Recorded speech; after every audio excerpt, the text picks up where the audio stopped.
is it this one where the Razor Crest got blew up, or is it the next one? Yeah, this is the one where the Razor Crest gets blown up. So like the moment that fucker got blew up, and the moment he said, "I'm gonna make sure that we save that kid," I knew from that moment. Mark my words, they're gonna kill Boba Fett in the next episode, probably.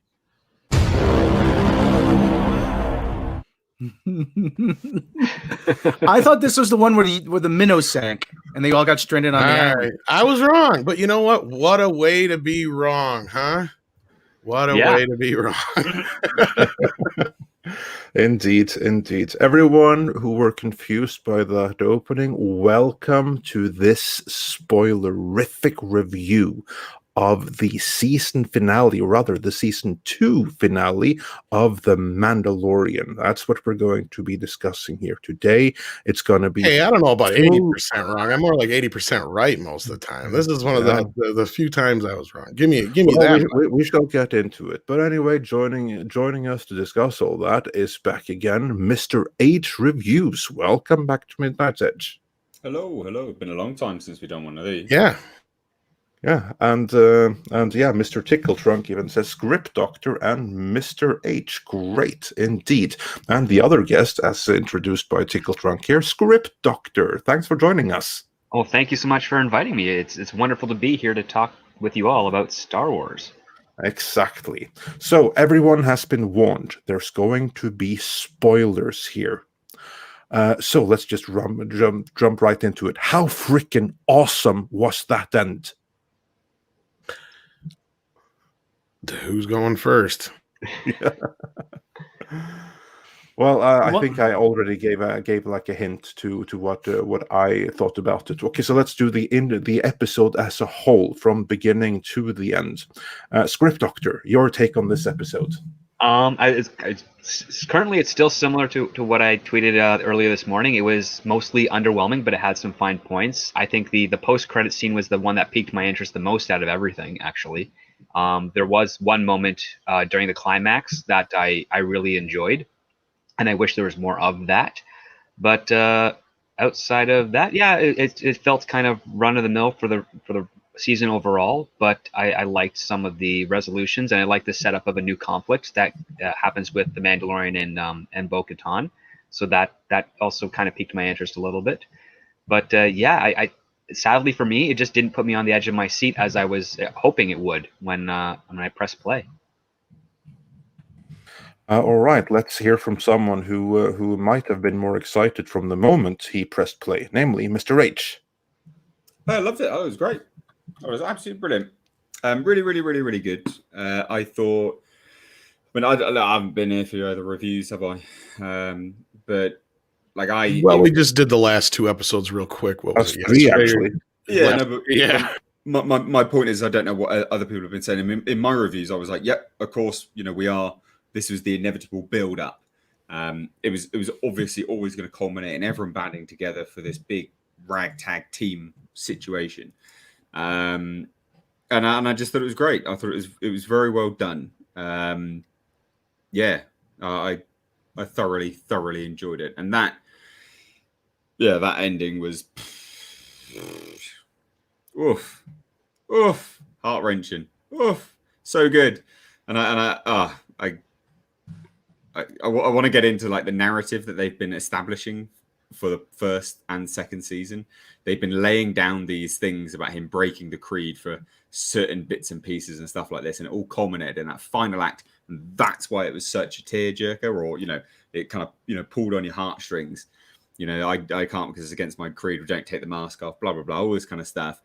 We've seen Baby Yoda glance at other people's faces, and then boom, he does it. It's just so good.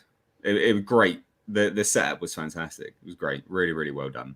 That was a great payoff. I agree with that part. Like, that's one of the things I also enjoyed, is the emotional connection between him and the child, and everything that they've been setting up about the creed and the questioning the creed, which was the previous episode also doing. Well, that's the thing, because I know some people have written articles saying that there's they've got an issue with him breaking the creed, and it's like, that's the point. That's the point. It's character development. Okay, if you don't understand that, then you don't understand writing. And please, God, don't ever write anything. I've heard the argument. Yeah, I've heard the argument a few times about how weapons are his religion, and it's like, yeah, that may be the case, but the concept of the story is to challenge that belief and to put him in a position where he has to make a choice. Exactly, and then you learn what is more important to him, and at that point, at the end, what's more important to him? Like a proper farewell to Grogu, and where Grogu's happy as well, and it was just so touching. It was very, very well done. I think they missed one cool point, which is the Mandalorian should have pulled out that little knob and ball thing that the kid plays, and he should have said, "I'll hold on to this for you." Yeah, I thought. I thought like R2D2 was going to pull out one of his one of his little mechanical arm things, and there was going to be something similar to it on him that Mando was going to make a reference to. I think maybe that was why he gravitated to R2, was because he has that round shape, I think. And True. But it was just so well done. So well done. And it could be even, and I'm really stretching here, it could be maybe one of the reasons why he gravitated towards that in the first place. He was getting vibes from Luke anyway. You know, like and the whole connection with R2, and who knows. But I will say this as well, is that this is so, we rag on the sequel trilogy, right? And a lot of it is because they attempted to subvert expectations far too much. There always has to be expectations. You can't subvert expectations on the emotional element, and certain things that are set up have to be paid off. And this is why this is such a well-liked ending by the vast majority of people, because they set up all of these things. Can you imagine if we got to the end and then all that happened was a bloody Sith Lord came in and chopped them all up? You'd be like, what the fuck was that? It'd be definitely a bigger turn. Yeah, but my point is, and I don't want to talk about the sequel trilogy. But my point is that was so they laid the framework for it perfectly all the way through the series. So to get that payoff was just it was great, really, really good. And then it was just I don't know, it was just good, really, really good. Liked it a lot. Rob, what did you think? I believe he's. I think he just got a phone call. Away. Oh yeah, well, fine. Tom, then, what did you think? Wow, and wow. Oh, you missed it. You should have been like, wow, wee wow. Wow, wee wow. Yeah. Wow, wee wow. It's funny. I just actually watched Borat and Borat 2 last week. Well, there is a conversation about Borat to be had, by the way. Absolutely. We'll have to discuss that afterwards. The first part of the episode felt pretty by the numbers. It almost got redundant to a point with the amount of stormtroopers they were dealing with, and it's like, okay, come on. Is the Empire really this incompetent? And you got a ship that big with this many people, and compared to 4 people who were storming the ship, I got to a point where I was just, I was falling out of it a little bit, and then like after you had Boba Fett like basically taxi them there, and then he takes the fuck off. And I'm like, okay, so he's not going to help at all? And I'm like, okay, then that means he's going to come back later, and possibly my predicted ending was going to happen. But oh no, he didn't come back at all. So like, I was like, all right, well then the Jedi show up, and I'm like, they're not going to bring Luke in. That's not Luke. No way that's Luke. And then we see him in color, and it's like the green lightsaber, and they're teasing. Like, the more they teased it, I'm like, there's no way that's Luke, because they want us to think it's Luke. And like you as soon as I saw the X-wing, I'm like, that's Luke Skywalker. Well, yeah, I know. I was like, I kept thinking that's Luke Skywalker, but it can't be because it's too obvious. Well, I was riveted. I was on the edge of my seat, but afterwards, I don't know if I was excited or if I was like I was after The Last Jedi. I seen a lot of things I liked and I knew or whatever, but then again, there was a lot of stuff I wasn't sure if I liked. And I mean, I was happy to see R2-D2. I was happy to see Luke Skywalker. He looked weird. I don't like the CGI. Why they didn't use deep fake is beyond me. It really didn't make any sense to me because it looks like garbage. But it's I was the same happy. Stuff they used for Tarkin and Leia. And right? Leia, that's what I didn't think he looked too bad. But maybe I thought he looked like shit. Copy. Maybe that's I thought it looked bad. There was definitely some weird pixelation and it looked like lighting a and the fucking shininess. video game. Yeah, the lighting balance was all off. And also, they did something with Mark Hamill's voice. They tweaked it a little bit because it was almost unrecognizable. Yeah. Yeah, I will say, like, fine. That's your opinion. So now let the non-Star Wars fan talk. This was fucking epic. That's like. This was an awesome episode. I don't know what the hell you're complaining about. Like, all you Star Wars fans, I don't know what the hell you're complaining about. How can you not like this? What the hell is there to complain about here? Can you not see how awesome this is? How can you not like this thing? That's why you're not a Star Wars fan. Yeah, probably not. It must be something like that. We're Mandalorian fans. This is awesome, and this episode right here was the best one yet by far. And to me, as someone who's at best a casual fan, there were so many things in here that I thought were incredibly well made. This is the first time I've actually been excited during a lightsaber fight. Yeah, they've been fun and stuff like that, but when Gideon and Mando went head against, that was brutal. It was really brutal, and I was like thinking, Jesus, be careful with how you kick, because you might lose a leg here. That's what I was. Yeah, because this is like the first time when I was like thinking, fuck, we don't know what's going to happen here. I mean, here you can easily lose an arm or a leg. Yeah, it doesn't cut through the Beskar, but the Beskar doesn't cut like through so much, does it? Like, for instance, the way he was like holding that spear, well, it doesn't protect his fingers. All Gideon had to do was basically slide his blade alongside that Beskar spear, and that would be. There was twice Gideon could have cut his fucking head off, and he didn't. His arm was free. I know, and I was like, that was the dumb fight. That bothered me. I'm sorry, and I'm gonna say this right now because I see some things in the chat, and I know you're mostly kidding to a point, Andre. But here's the thing: there is a division in the fans right now. There are people who are not allowed to criticize the Mandalorian. Because it's like, oh, why can't you just be happy with what you're getting? Like, that's what we were told from the other side for 3 fucking years. But what? And then you have there is, because here's the thing: we got shoveled shit. For over 3 fucking years. Yeah, of course. And so are we just expected to go, "Ooh, Luke, yay!" And we're supposed to be happy, and that fixes everything? No, that doesn't fix everything. No one's saying it fixes everything. But you know what it does? No, but when people say what, no, just to be fair here now, Andre, when people say, well, what do you guys expect, or what is gonna, that comes off as very condescending, and just like what people were saying for 3 years. Period. I mean, that's why it feels. That's my opinion. Like, and I get it. It's a good show, but I gotta call it out, because there is a big division right now between the fan base and whether or not you can criticize or not criticize the Mandalorian. Oh, I'm not saying you can't criticize. I'm just saying I don't understand what there is to criticize. That's the difference. So I've got no idea what you'd be criticizing. Like for this episode specifically, I've got no idea what you would be criticizing, because one, it was always going to culminate in this build up anyway. Now, the arrival of a Jedi was foreshadowed. Who would you have preferred to turn up? Ahsoka? She's already proven herself to not be that interested, so it'd be weird if she came back. People were speculating Mace Windu. I mean, he's dead. Like, just get over it. We don't know that. I mean, he can show him. He's pretty well. Okay, fine, but he hasn't turned up. So the speculation is kind of besides.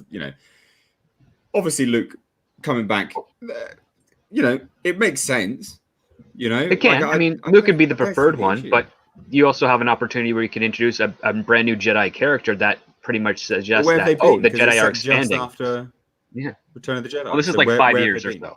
It's about 5 years. Not much though. He's not been doing that much, has he? No, he hasn't changed his clothes in 5 years. Is that? No, but what would he have been doing? I don't understand. Like, it's finding and training other Jedi. I don't know. That's a good question. No, I'm glad he showed up. I'm happy he showed up, but my whole there's a bunch of people saying he's like, oh, he was too OP. It's like, mate, it's Luke Skywalker. What? Do you want him to be a bitch? Like, I don't understand. I don't understand that as a critique. People are like, Luke Skywalker came in and he just got rid of everyone. It's like, well, yeah, that's awesome. He's Luke Skywalker. That's the point. That's certainly what I wanted. Isn't that what everyone wanted? It's like, didn't everyone want him to come and be the Yeah. superior Jedi, just like this. Isn't Like- this like what he was we all supposed wanted to in the be. sequel trilogy? Yeah, like he was supposed to be, like the character, has been made out to be all this time, and then was let down in the in the sequels and stuff like that. Like, surely that's what you want. Big time. Yeah, my favorite part of Luke Skywalker's moment was when he used the Force to crush the insides of that Oh, that's robot. good, And I'm wasn't like, I would prefer him to do something similar of that with Force powers throughout the entire journey from the hangar to the bridge. Because I mean, I like lightsabers and all, but I think they should be used sparingly. But that's just me.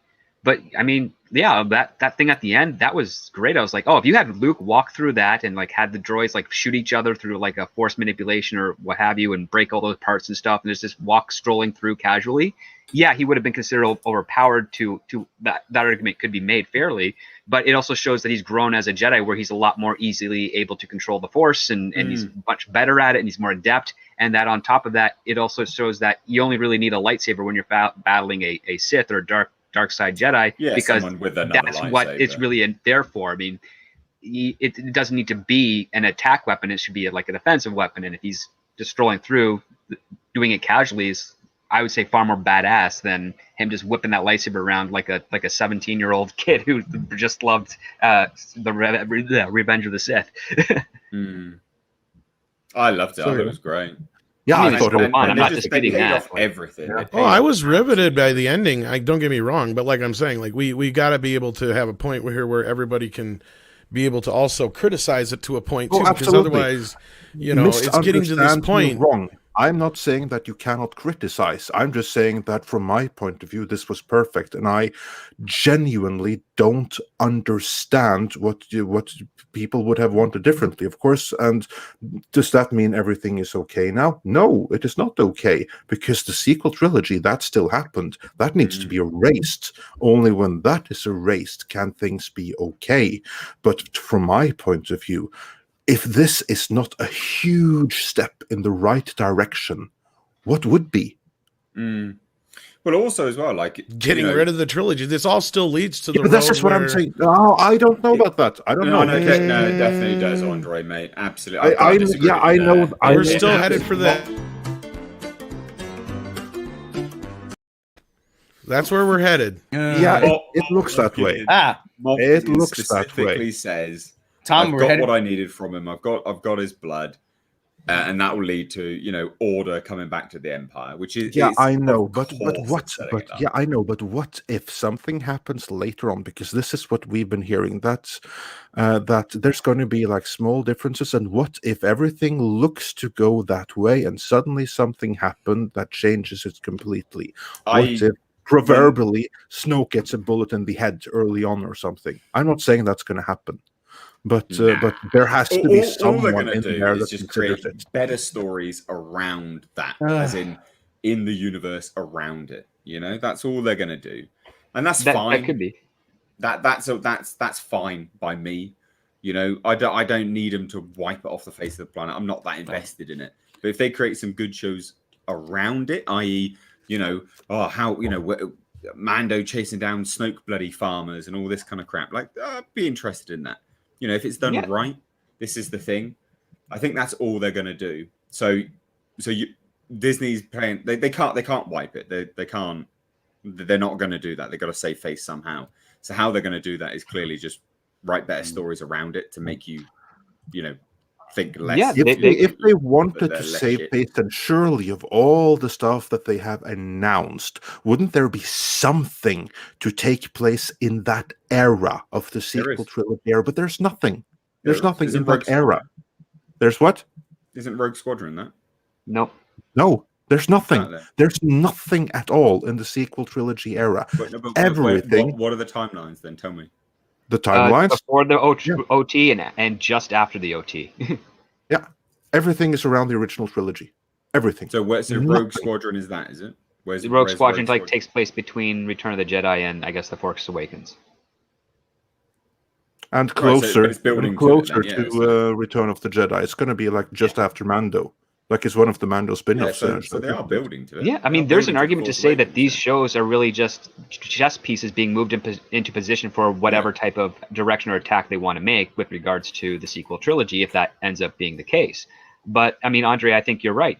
They brought in something here that fans wanted, and that was also a little rewarding, and it could steer the whole franchise into a more positive direction. I don't dispute that at all. I think that could be very well the case and intention.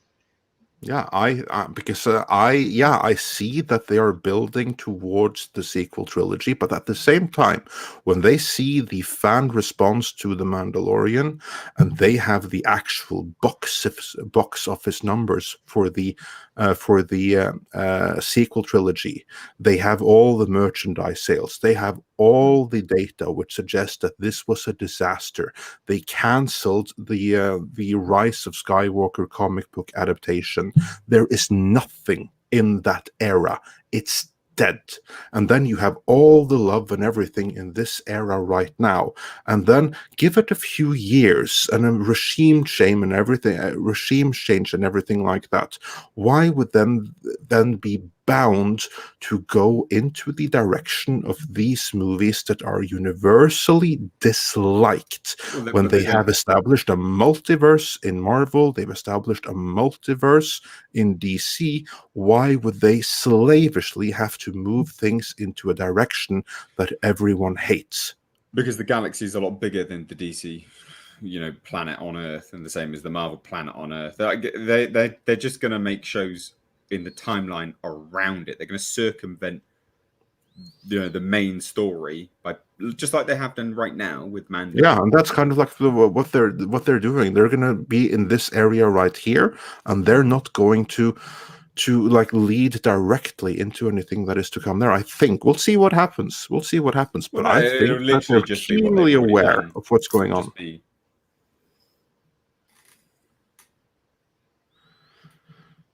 So yeah, Tom, you want to read the this kind of answers, I think, the questions everybody was saying earlier about whether or not they're getting rid of the sequels.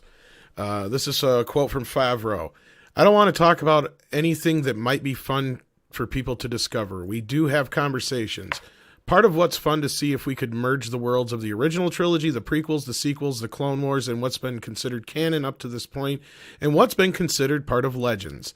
I think this show offers an opportunity to bring all those elements, so no matter what your flavor of Star Wars ice cream you like, there will be something to enjoy. But you're asking the right questions. So that's a great statement. Yeah. Nice and vague and can go in any direction. Future-proof. I was just going to say that was one of the most political answers I've ever had. It's great. It's properly political for a show like this, where they say, "Listen, we have ideas. Things that you like could be in it. Things that you don't like could be in it. But at the same time, we're trying, and we want to merge some things around, and that's the open possibility." And I think marketing it as the potential is to its advantage. No, I mean, here's my thing, Andre, and I know you wanted me to be excited about Luke, and I was, but my resistance to that... No, that's entirely up to you. No, my point is that Disney wants that too, and it's like, I'm at this point where Star Wars is still that spurned lover of mine that, to where it's like, I'm not so sure I'm ready to just forgive and forget. And it was cool what you did with Luke, but there's still issues here that need to be resolved. Communicate this was awesome, but we need to have this sequel trilogy. We need to have that stricken from canon. Scream that from the rooftops, but at the same time, give them the feedback. This is the way to go. And that's all I'm saying, because I've never said, oh, it's all forgiven now. I never said that. No, and I'm not saying you are, but this is the step in the right direction. So all we have to do now. Yeah, we should support the steps very in the right clear in our communication that continue this direction, and then in time to go all the way for forgiveness. What you need to do is remove all this, make sure it never happened, like put a bullet in the brain of Snoke, do something. That's anything, I don't know what, but unfortunately I don't think we're going to get that. And what a lot of people want is basically an apology, and they're not going to get that. We may get the apology tour, as Rob and I like to call it, which this obviously is. This was a big stop on the apology tour, if I do say so myself. Yeah. This is the Madison Square Garden, the Giant Stadium, the LA Coliseum of the Star Wars Lucasfilm apology tour. This is a huge like marker on the road to trying to win back the fans, because we got to see what we wanted. We wanted to see Luke Skywalker be a hero. And it's like, yes, this is what we want. You know. But here's the other problem now. He'll show up for this. Where the fuck was he for his sister? Yeah, true. See, I was gonna. Fish. See, Is that, you mean when? In like the sequel thing you mean right now? Or Yeah, in the future sequel. Yeah, and but you Anna, can't do I sent you the anything link. without Anna, this- get in here if you can. Yeah, absolutely. Andre would But- love your positivity. Yeah, but here's the thing. Ugh. Forget about you can't change the sequels now. They're done. They happened. They were done by someone else. And here's like the thing. Yeah, I'm not saying forgive Disney. I'm not saying that. All I'm saying is look at what was done by this crew. And you can of course ask the question, well, where was Luke in the sequels? Well, the sequels are No, they I get that, happen but right here's now. my thing: is a lot of people are like, "Oh yeah, this was a big fuck you to Ryan Johnson." That's very true. It could be, but that still doesn't change where the road leads. Well, Unfortunately, think until it they is. actually do something to change it. I don't think. Yeah, Jon and Favreau they're is- not going to is- change that before the fan base give them a very, very clear signal. Change that. We love this. Continue this direction. Change that. And for that, I just believe that Disney needs to see a loud and clear reaction that holy shit, this really was the way to go, and there is a way to salvage this. Now, how do we salvage this? And that's all that can be done at this point. But for that to happen, it's important to give credit where credit is due. And no one has said forgive everything. No one has said that. But give some feedback that this is the way. Well, and I it's see not many you. saying There that. is this faction of the fan base though that is really. It's almost like we're almost like infighting within ourselves at this point, and I hate seeing it. And it's gotten just to the point where either you're not allowed to have an opinion on it, or you have to pick one side or the other, and it's just getting ridiculous. It's almost like a smaller version of the original creation of the original division of the whole. Yeah, but you've also got elements of, parts of the fan base that were ripping on the first season of Mandalorian by saying it had like a Disney composer in house when it was actually the music was composed by an Academy Award winning epic fucking. Don't get me started on the man, I music like because I Blood Wars fucking and I music. hate it. Oh, I hated the dubstep in this last episode. It felt so fucking out of place. What? What is it with the with the, dubstep you in talk fucking about the Star robots Wars? were charging up. Yeah, the No, weird I thought that was vibration stuff. good. What? No, There's I never like been that. anything remotely like that in Star Wars It before. doesn't need to be because it's not a case of you're looking at it going, oh, this is a bit of score. You're looking at it thinking, is this actually the robot charging up? Is it a bit of score? Is it a combination of the two? I liked it. I thought that was actually really, really well done. I don't see the issue there. Don't you know all the kids love dubstep, Tom?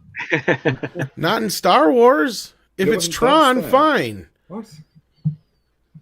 This is what, the third or fourth time now in this fucking show we've had fucking like dubstep.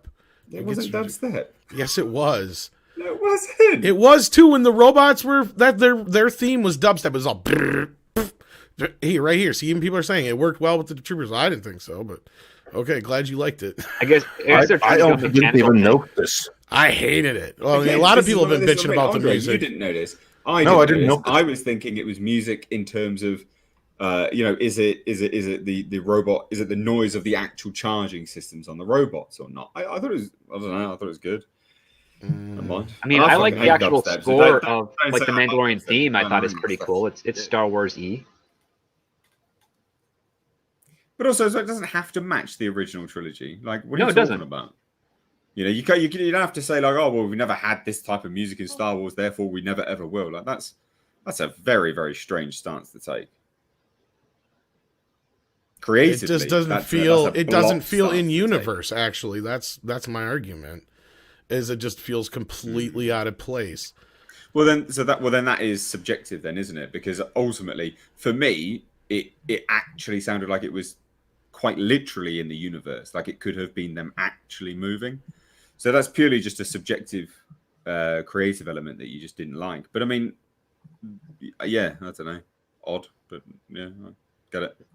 Yeah, no accounting for taste, and there's nothing wrong with that. But Yeah, we're gonna have to agree to this. But again, here's like the thing: as I've always been very upfront about, and this is true for Mr. H as well, we are not hardcore fans. I'm as for me, I'm as casual as they go. But what I think was telling is that when Luke Skywalker came here, like for instance, I'm such a casual fan that when it said an X-wing is coming, that meant nothing to me. I was like thinking, oh, it's probably like that dumpy Asian guy from that's going to be in like the Cara Dune series later on. They're setting up that, and then there's like the moment when he stepped out, and I was like, it can't be Luke Skywalker.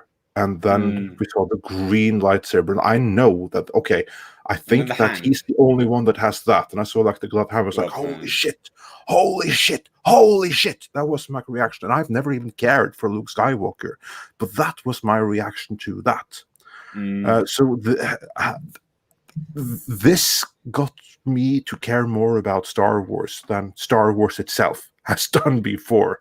So yeah, and I just think it's important to like communicate that you're doing something right now. Keep on doing that and do more of it. And of course, there's still far way to go still. Yeah, go on, Mr. H. I thought they did really well with going back a little bit, going back to Boba Fett. Like we haven't even spoken about Boba Fett, but Boba Fett, in this episode, they solidified Boba Fett's love for Jango Fett as his actual father. That was fucking fantastic. When Bo-Katan was like, take that armor off, you're a disgrace to the armor. You're nothing but a clone. I've heard that voice 1,000 times. And he literally goes, well, you want to watch your mouth, princess, because it'll be the last voice you hear. Instantly. It's like that was my father. Jango Fett was my father, regardless whether I, was my donor or whatever. It was great. That was really, really well done. Because, again, the character of Boba Fett needed to be humanized a little bit. We needed to get a little bit there. And we needed to see, they painted him out to be a badass now. So we got that. That's great.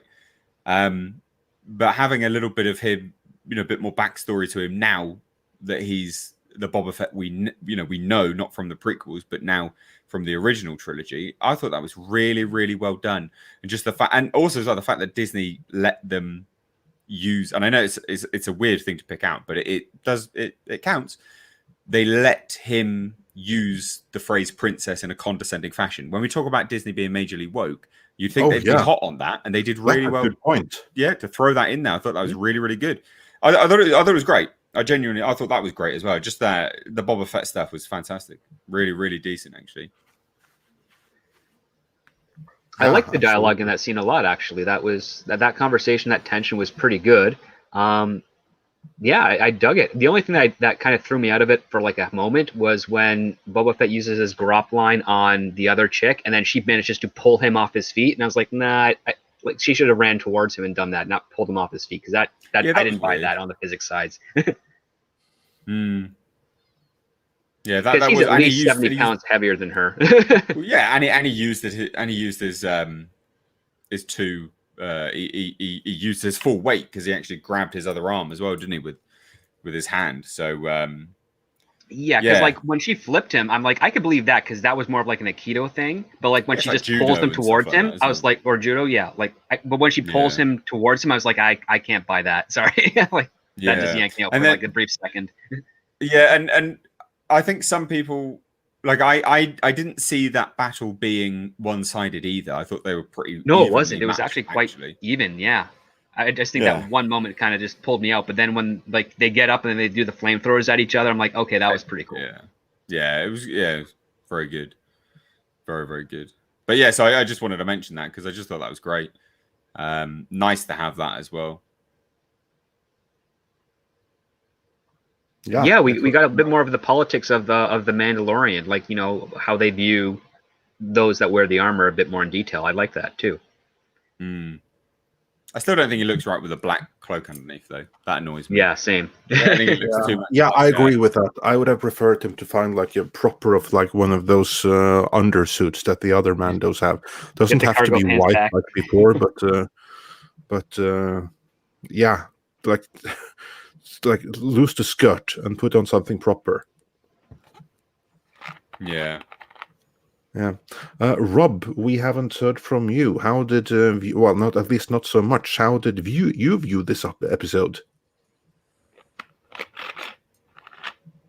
Rob appears to be busy. Okay. The Let's tumbleweed be a rolling. yeah. All right. Well, so that was Luke Skywalker. How about Moff Gideon? How did you all feel about the confrontation with him? And Good. is that a character that you would like to see again after his attempt to off himself failed so miserably? I thought it was very in character, actually. So he, Yeah. very cold, very calculating, clearly understood exactly what was happening. So he went immediately down to Grogu. Obviously, that was very in character. He was going to do that. If he didn't, I'd have been really disappointed. And the fact that he says, well, I've got what I want. You can just have him. Knowing full well that Mandalorians, in terms of him being a bounty hunter as well, once they've made a deal, they're going to stick to it. So he knew that when they say, yep, okay, that's fine, the exchange happens, that he could then turn around and double cross him. Perfectly in character and really cold and calculating it and quick, like you need to think on your feet in that moment. And I think he did that really, really well. So yeah, I liked him a lot. Good. I agree. Yeah, I agree as well. Carry on. Yeah. No, because I thought that he was really cool in this episode as well. And it was also cool like seeing that lightsaber fight, because yeah, he's not an expert at using it, and Mando is certainly anything but to me, like, that fight was brutal in a way that the either really, really slow fights of the original trilogy and the overtly stylized fights of the prequel trilogy weren't. Whereas the sequel trilogy, I'm not even going to acknowledge as existing, but like this thing right here, that felt brutal. It felt like more real. It felt like the stakes were higher. Of course, you can feel to disagree, but that's what I felt as someone very casual in terms of like Star Wars in general. So I thought it was brilliant, and he was really cool villain, and I'm glad that they kept him alive, because it would be a shame to lose him so early when the character can be used so much more going forward in all the spin-offs and everything.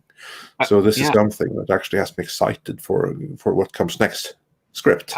I like some of the little touches within that fight, like how the Darksaber, when it hit the Beskar, especially the spear, it started to glow red and hot, like it was almost doing some damage, or at least had a bit more of a threat to it. And I liked also the fact that it kind of had like a street fight approach to it. It was rough. It was not as elegant or specific. It was all about survival on either side. I dug that to a lot. Like, yeah, there are definitely some issues where you're like, oh, he could have chopped his head off here, or could have stabbed him there.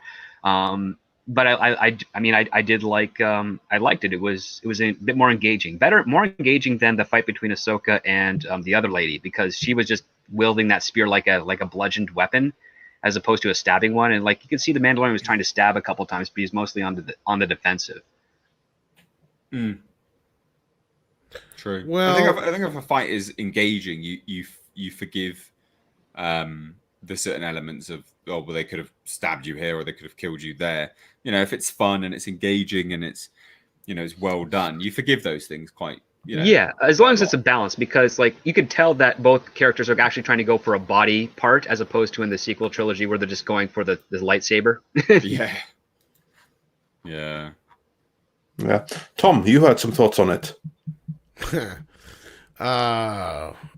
There was a couple times I was just like, whatever, because like Moff Diver Gideon could have like fucking cut his head off, or why wasn't he just going for the body parts that aren't covered in Beskar or whatever? Like, that's what I kept thinking to myself. But then again, it just was a big setup for the whole thing, now that, him and Bo-Katan got to fight for the Darksaber, which, I mean, they did set it up. She said, I get to fight him no matter what. And I was thinking that through the whole time. I'm like, okay, there was a reason she said that, other than it's got to be more important than just ego.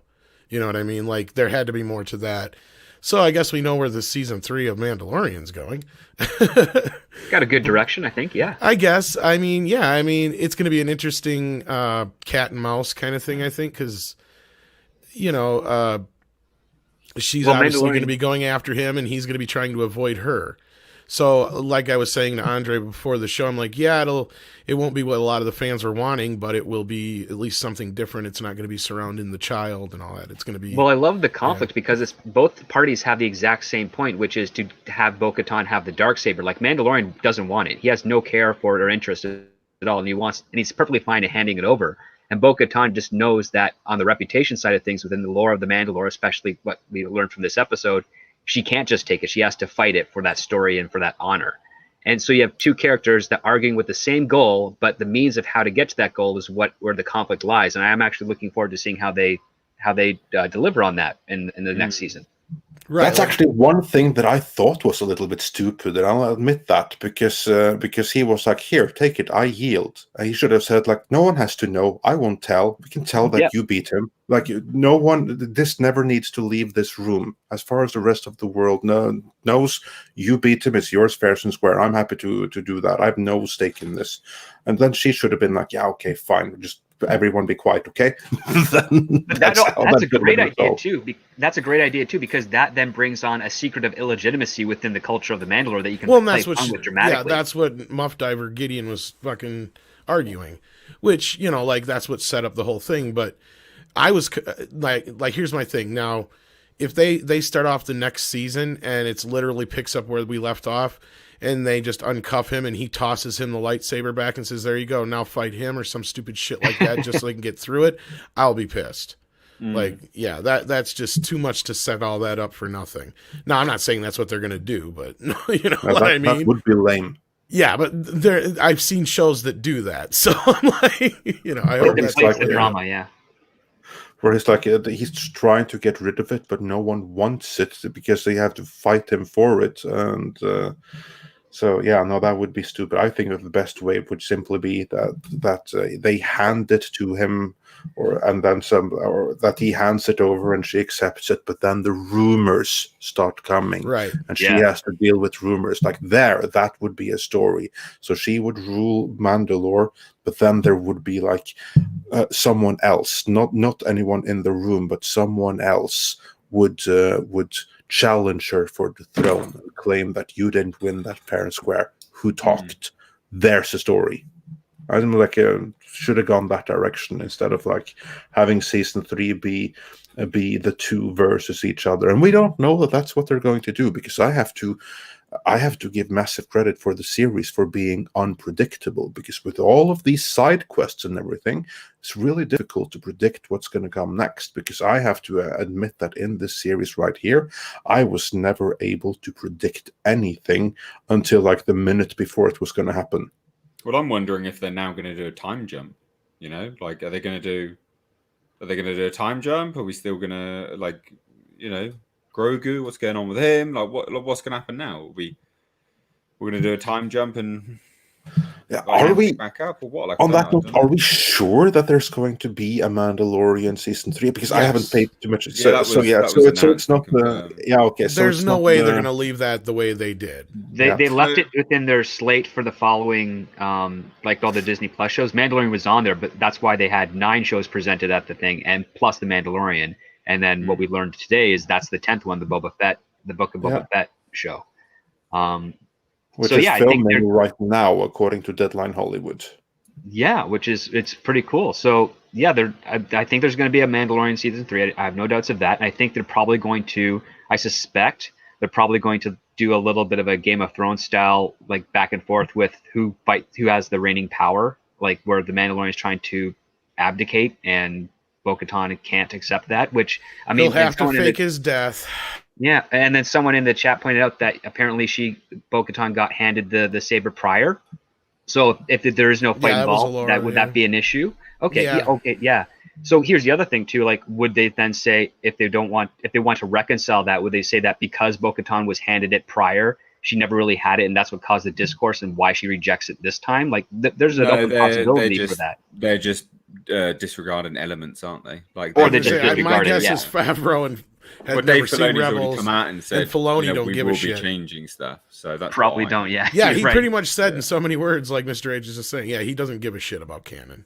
Yeah, so I wouldn't get too hung up on what's happened before, because it's actually irrelevant now. To be fair, like in terms of the minutiae of the situation. Anyway. And there's part of my problem, and that maybe Which is a that's shame. why there is such a divide. Is you've got Favreau, who is obviously clearly a fan and wants to do good by the fans, and you have Filoni, who's somebody who's been in the mix for a long time and doesn't even give a shit about the canon that he's supposed to be the keeper of.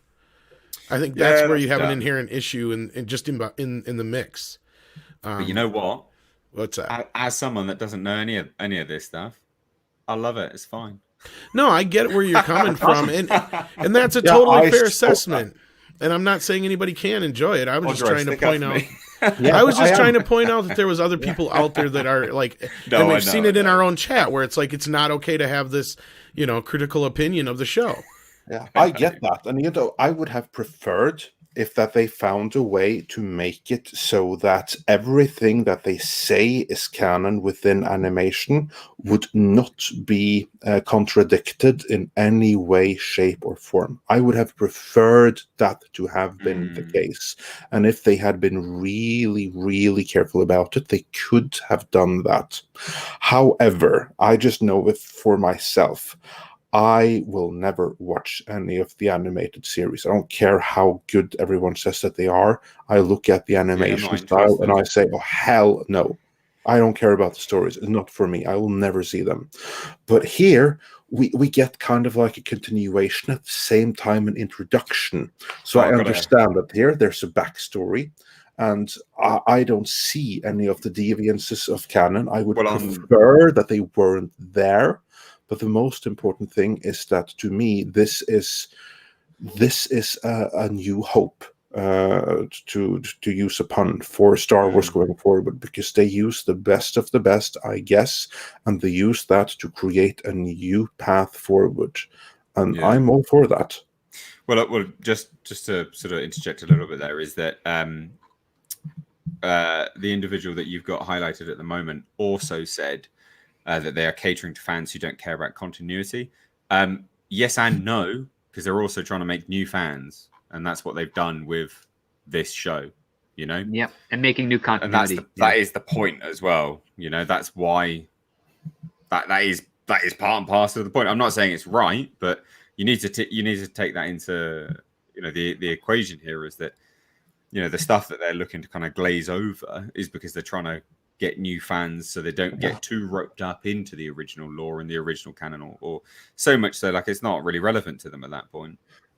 I like what you said about bringing in new fans. And again, I would like to stress that there is absolutely no contradiction between staying consistent with what was before, 100% consistent. That they haven't done that. That's pure laziness on their part. Oh, yeah, absolutely. They should have done that. But at the same time, this series, The Mandalorian, did something that the sequel trilogy and the prequels, and let's be honest, the original trilogy failed to do.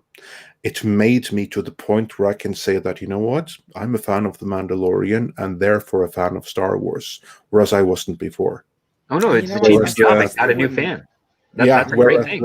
Whereas the sequel trilogy, you know what that did? That made me like, I don't even want to see this. I suffer through this just because of Midnight's Edge and commitment to everyone that wants my take on the stuff. But I had no desire to watch this. Whereas The Mandalorian, seeing that has actually been one of the highlights of my week every time it's been on. Yeah, I've really enjoyed that. It's been, likewise. It's a series. It's a series that I genuinely enjoy. Like, for instance, I would never watch anything Star Trek right now had it not been for this channel. But this thing right here, if there was no Midnight's Edge, I'd still watch The Mandalorian. Yep. And I'd, because of this, like, I'll pick up the rest of Star Wars too and watch my own headcanon of what matters. That's not everything, but it's going to be the original trilogy. It's going to be the prequels. It's going to be a selection of what is to come on Disney Plus, and that I will now check out religiously. And maybe I'll even go and get myself some 4K versions of the previous releases of the prequels and the original trilogy. That was never ever happening had it not been for The Mandalorian. Yeah, I mean, for me, like I've made it part of my Friday routine. You know, like it's what I do on a Friday. Like I have my set day, you know, of what I'm up to, what I do, and then Mandalorian is a part of that when it's out. You know, I enjoy it. It's good. So yeah, I'm already looking forward to December of next year when we get the Boba Fett series. Yeah, that'd that's be going to good. be interesting. And of course, the continuation of the Mandalorian, because I was unsure if maybe like the Boba Fett series was the third season, but if it's not, then we get two. If we get Mandalorian and Boba Fett, so much the better. Well, supposedly Kathleen Kennedy announced that was happening. The Mandalorian season 3 was coming Christmas next year. So apparently so. Also, the same individual that's been highlighted that you've highlighted. Yeah, that's the OG Star Wars. She's a valued member of our community and a contributor in the Toxic Femininity live shows. Oh, okay, cool. Anyway, so the comments that she's making, I completely understand because it's something which, you know, I can relate to with respect to, you know, the Alien and Predator series. Can completely appreciate that. So, like, yes, the disregard for continuity is lazy. Like, of course it is. Yeah. There's no two ways about it. And just to kind of bounce off what you're saying, Mr. H, and to speak, you know, I get a lot of people are calling me a whiner and all this shit in the chat, and that's fair, whatever. I'm also speaking for a lot of fans that I don't personally agree with, but this is stuff that I've been told, is stuff I've been seeing on Twitter from people, not just like OG, but in our circle and stuff like that, that they do feel strongly about this, that it's like, you know, just because you throw this out there, we're supposed to, you know, and this is the same thing that we were fed maybe that's a mindset for so thing. long. Yeah. And but I mean, that's the mindset, isn't it? Like you're sat there saying, oh, they've just thrown it out. It's like, yeah, but also maybe they're, you know, writing a story that they think that you'd like. Right. Do you know what I mean? Like, maybe they're not throwing you tidbits to. No, I get that, but they have a long way to go before we need to just allow ourselves to just be like, let our guard down and be happy. Because honestly, you know, I'm not happy now with this whole Obi-Wan versus Vader thing. That shouldn't happen. Oh, yeah, that's stupid. No, that doesn't make any sense. I mean, I made several videos. I can't wrap my head around that. Like Star Wars, like Anna's saying, baby steps. Exactly. And again, I'm trying to speak for more and beyond myself. I don't even agree with a lot of this stuff that I'm saying per se. It's just I do know that there are fans out there that agree with those fans that I'm sticking up for, I should say. I do agree with what I'm saying, but I don't agree with what they may necessarily feel at the same time. So what I'm doing is trying to speak for a larger portion of the fan base that isn't necessarily being represented on this panel at the same time.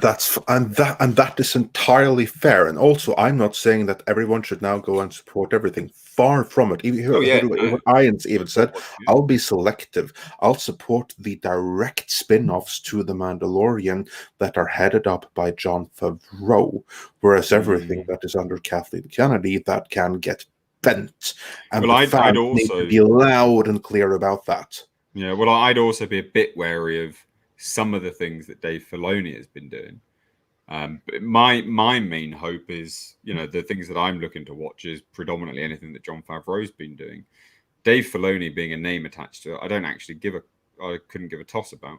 And that would make me a little bit more concerned as opposed to just Jon Favreau. But I just think at the end of the day, like if something's good, just good. Yeah, if something is good, it's great. And I think there's nothing wrong with taking all the variations and all the movies, the shows, anything else, and saying like, and just judging them on their own. Like if you like one book but don't like the other one, there's nothing wrong with that. If you like The Mandalorian but you don't like, say, the Obi-Wan series, there's nothing wrong with that. And the reverse is also true. You should be able to judge and enjoy on the merit of each individual one, and on top of that, create your own whole that you want to support, right? Like, I don't see any issues with that. Well, this is the thing. You don't have to be a fan of everything just because you're a fan of the property. Exactly. Yeah. Exactly. Yeah, because this is what, you know, I've had this with Alien and Predator. Like, you know, when you say you don't like a certain Predator movie, people are like, well, you're not a fan then. It's like, oh, shut up. That's such a childlike mentality to have. Yeah. Well, the same could, it could go the other way too. It's like, you know, I gotta allow those who enjoy Requiem to like enjoy it, because it's like, I think that was one of the worst things to ever be put on film since The Cat in the Hat, but that's just me. No, you mean like the Alien thing? The Return Alien of- versus Predator Requiem. Yeah. Well, that's not just you. That's only a sign that you have like I've actually a met people taste who in liked it squashing though, other- and I'm like, okay. we all have our guilty pleasures, but here's like my thing: support the things that you like and want to see more of. Like every single thing that they put out there, especially now in the world of streaming, when there's no more box office where you can vote with your wallet. You can't do that anymore now. Now you have to vote with your feedback. Now you have to vote with your tweets. You have to vote with your YouTube videos. And that is why I choose to vote for, with my response, that what they've done on The Mandalorian, in my opinion, is the right way to go. It doesn't forgive everything that happened before. It doesn't forgive stupid crap that they're planning for the future. But I will be very loud and clear. I like this, and I want more of this. And you step out of line, then I will be very happy to give you hell for it. Of course, I can't do that, but I can certainly voice my opinion. I can get shitloads of views and get their attention that way. And that's kind of like what I think needs to be done here. We need to give them credit for what is done right, so that they continue to do things right, and give them hell when they step out of line. And then, of course, everyone is free to their opinion, but express that opinion. Express it. Say it. Because as it is right now, there's no other way to do it when you can't pay for box office than by expressing it.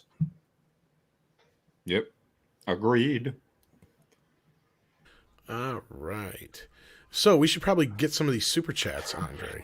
We should, and many of them we are way behind, and they're off the screen right now. So I'm just going to go by my own listing here. So they're not going to be on screen until we catch up. So you're all going to have to deal with that. Mr. Tickle Trunk started off with a super sticker of I was about to say pony, but it's actually a unicorn. But thanks anyway.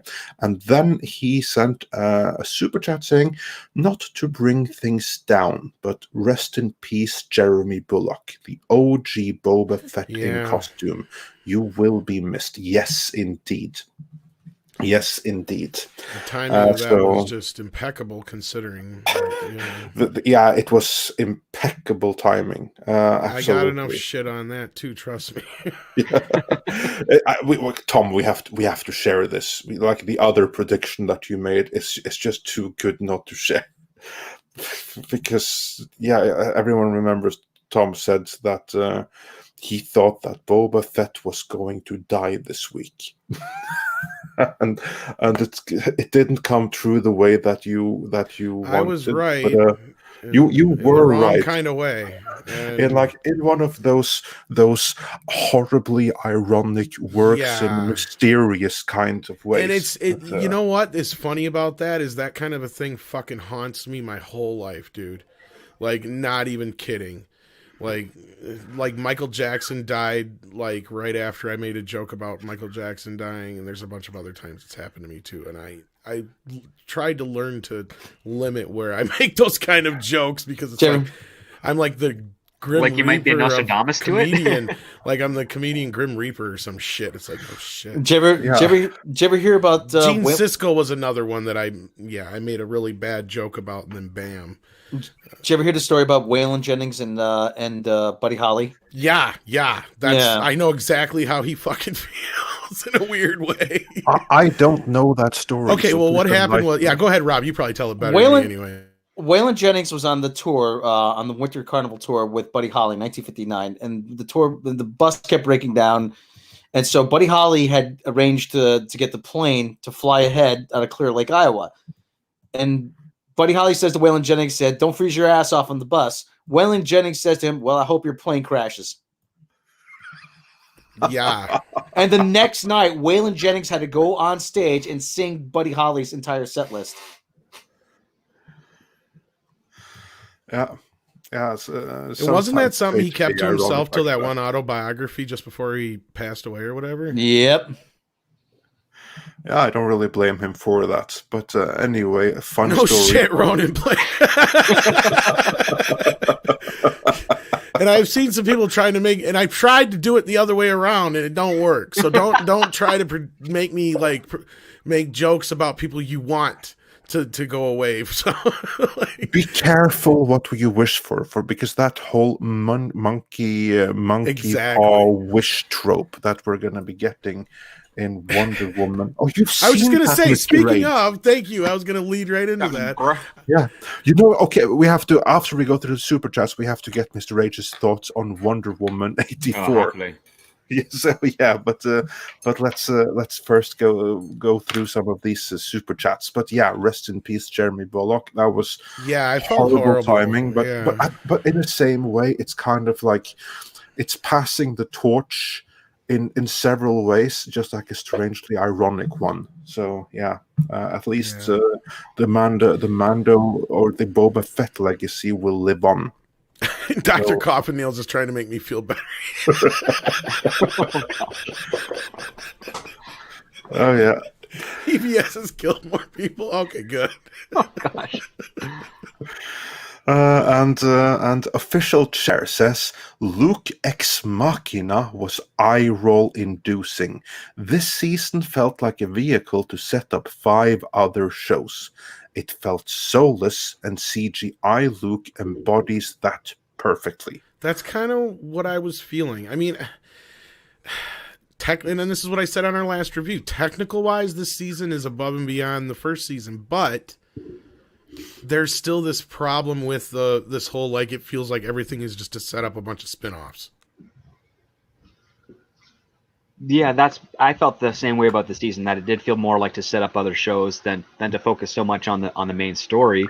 But some of those ideas look promising. I mean, exactly. I'm not complaining. Don't get me wrong. For more people say I'm whining and bitching. No, I mean, I didn't care about Ahsoka before I saw her in the show. I mean, I saw her in the Clone Wars movie in a few episodes, and I'm just like, meh. I hated her in that Clone Wars movie. But after this show, I like the actress, so I'm willing to give that show a shot. And I don't know what's going on with this the other spinoff, but when we know more, I'm kind of more interested in hearing about that one because I do like all the characters on here so far. Exactly. It's the Marvel way. We forgot to mention that even this one had a Marvel director, which only goes to show that Bob Iger's strategy of bringing in Marvel people and letting them work their magic, in my opinion at least, absolutely work. But as we see from the comments from Official Chair, who sent the super chat, opinions are divided on the topic, and that's fine. Not everyone can agree on everything. So yeah. Well, I just want to remind everybody that's what the Phantom Menace was kind of built on to begin with. Yeah. The whole idea of it is to be able to express your opinion without being, yelled at, basically, and called an istophobe or saying you're wrong or you should just shut up or whatever. Yeah. But I do think it's fair to say, well, what do you want then? without having any names attached to it to refer back to my own rant. And we could be here all night with that, but yeah. And then moving on, Jorge Burgos Jr. said, I need you guys after what happened at work. He doesn't say what happened at work, but I hope it wasn't too bad. Yeah. Yeah. And Matt G says, it's been a crazy last couple of days in sci-fi. I'm so confused. What happened again? They revealed Discovery isn't in the original trilogy timeline? What? I will do a separate video on that, but long story short, everything we said about separate contract, they kind of confirmed that. And then Jorge Burgos says again, will this be the beginning of said retcon of Kathleen Kennedy? I will not rule that out. Tom may disagree, but I'm not disagreeing, but I think that Favreau, what he's saying in his statement is that it's all going to coexist. Yeah, and you know why he says that? Because Kathleen Kennedy is still there. Forever. But again, I mean, and OG's not wrong. In the chat, she said this earlier. Shit like this is, as long as it works, it's going to keep KK around longer because she's just going to soak up the success. Yeah, she could adopt the credit for this because she's the head of Lucasfilm. Yeah. But at the same time, I think that many people aren't going to fail to notice that it's actually Jon Favreau who's the one behind here, and things changed the moment that he came on board. Yeah, well, And it will be really telling if the projects that Kathleen Kennedy is more closely associated with, if they start failing and they get a backlash. yeah. Like, for instance, my worry for the Obi-Wan Kenobi series is that there they can destroy Darth Vader, they can destroy Obi-Wan, and they can destroy young Luke in one fell swoop. And that's something that she's more closely associated with. And to get backlash over that, eventually someone are going to start to notice that, Favreau equals praise from the fans. Kennedy equals hate from the fans. Wonder if there's Well- something to take away from this. The other side of that is basically, when shit goes wrong, the boss has to take the blame. When shit goes right, the boss gets to take the fame. So yeah, well, we'll That's see. another thing we got to remember. And before the joke gets too far away, somebody has to ask me this that's on screen so I can answer it. Yeah. Uffe K, in response to Tom's abilities to predict people dying by way of jokes, asks, Tom, is it possible to learn this power? Not from a Jedi. Oh yeah. And moving on with the super chats, Mr. Tickle Drunk says for 10 Canadian dollars, thanks so much. That's how lights are kept on here. Like or hate the deep faked Luke, but when he started fighting, or when you saw the green saber, the show should have whipped out its D and slowly changed the Mando music to the Star Wars theme. Yes. No, I really like the music they used for him because I thought that subdued level was good because I don't know I because you also needed to remember like it's building to an emotional moment, so to go too much balls to the wall, yeah, Luke, I think it detracts from that emotional moment. I don't know, I thought it landed actually quite well. I disagree, but then again, I haven't liked a lot of the music in Mando so far, so. I've loved the music in Mando, and I didn't even notice the music here, which means I didn't hate it. It just went to the background script. I've actually liked I like the main fanfare of the music, The Mandalorian, because it feels different but has a taste of Star Wars, but not quite. The music for the robot stuff felt a little out of place because I'm still conditioned of the mind of because the Star Wars music kind of reflects the old serials of the 1940s and 50s, so I'm kind of used to that right now. So yeah, when I saw like those robots, the Dark Trooper droids, what have you, charging up, and you hear that vibration, that humming, and that deep bass and stuff, I was like, okay, that's a little more cartoony for my liking with Star Wars, but I was more interested in seeing how these droids are going to interact with the rest of the characters. Not so much hung up on that part yet. The title theme has grown on me, I will say that. And Jorge Burgos Jr. asks or says, anyone notice the female officer didn't die? Why? I thought she did. Yeah, I didn't notice that. I thought they all died. I thought everyone died except for Gideon.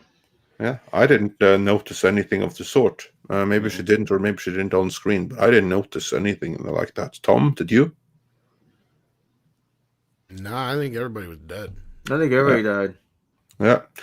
And Aquitas says Boba would have attacked Luke if they were on that bridge together. That was a good way to avoid an awkward encounter.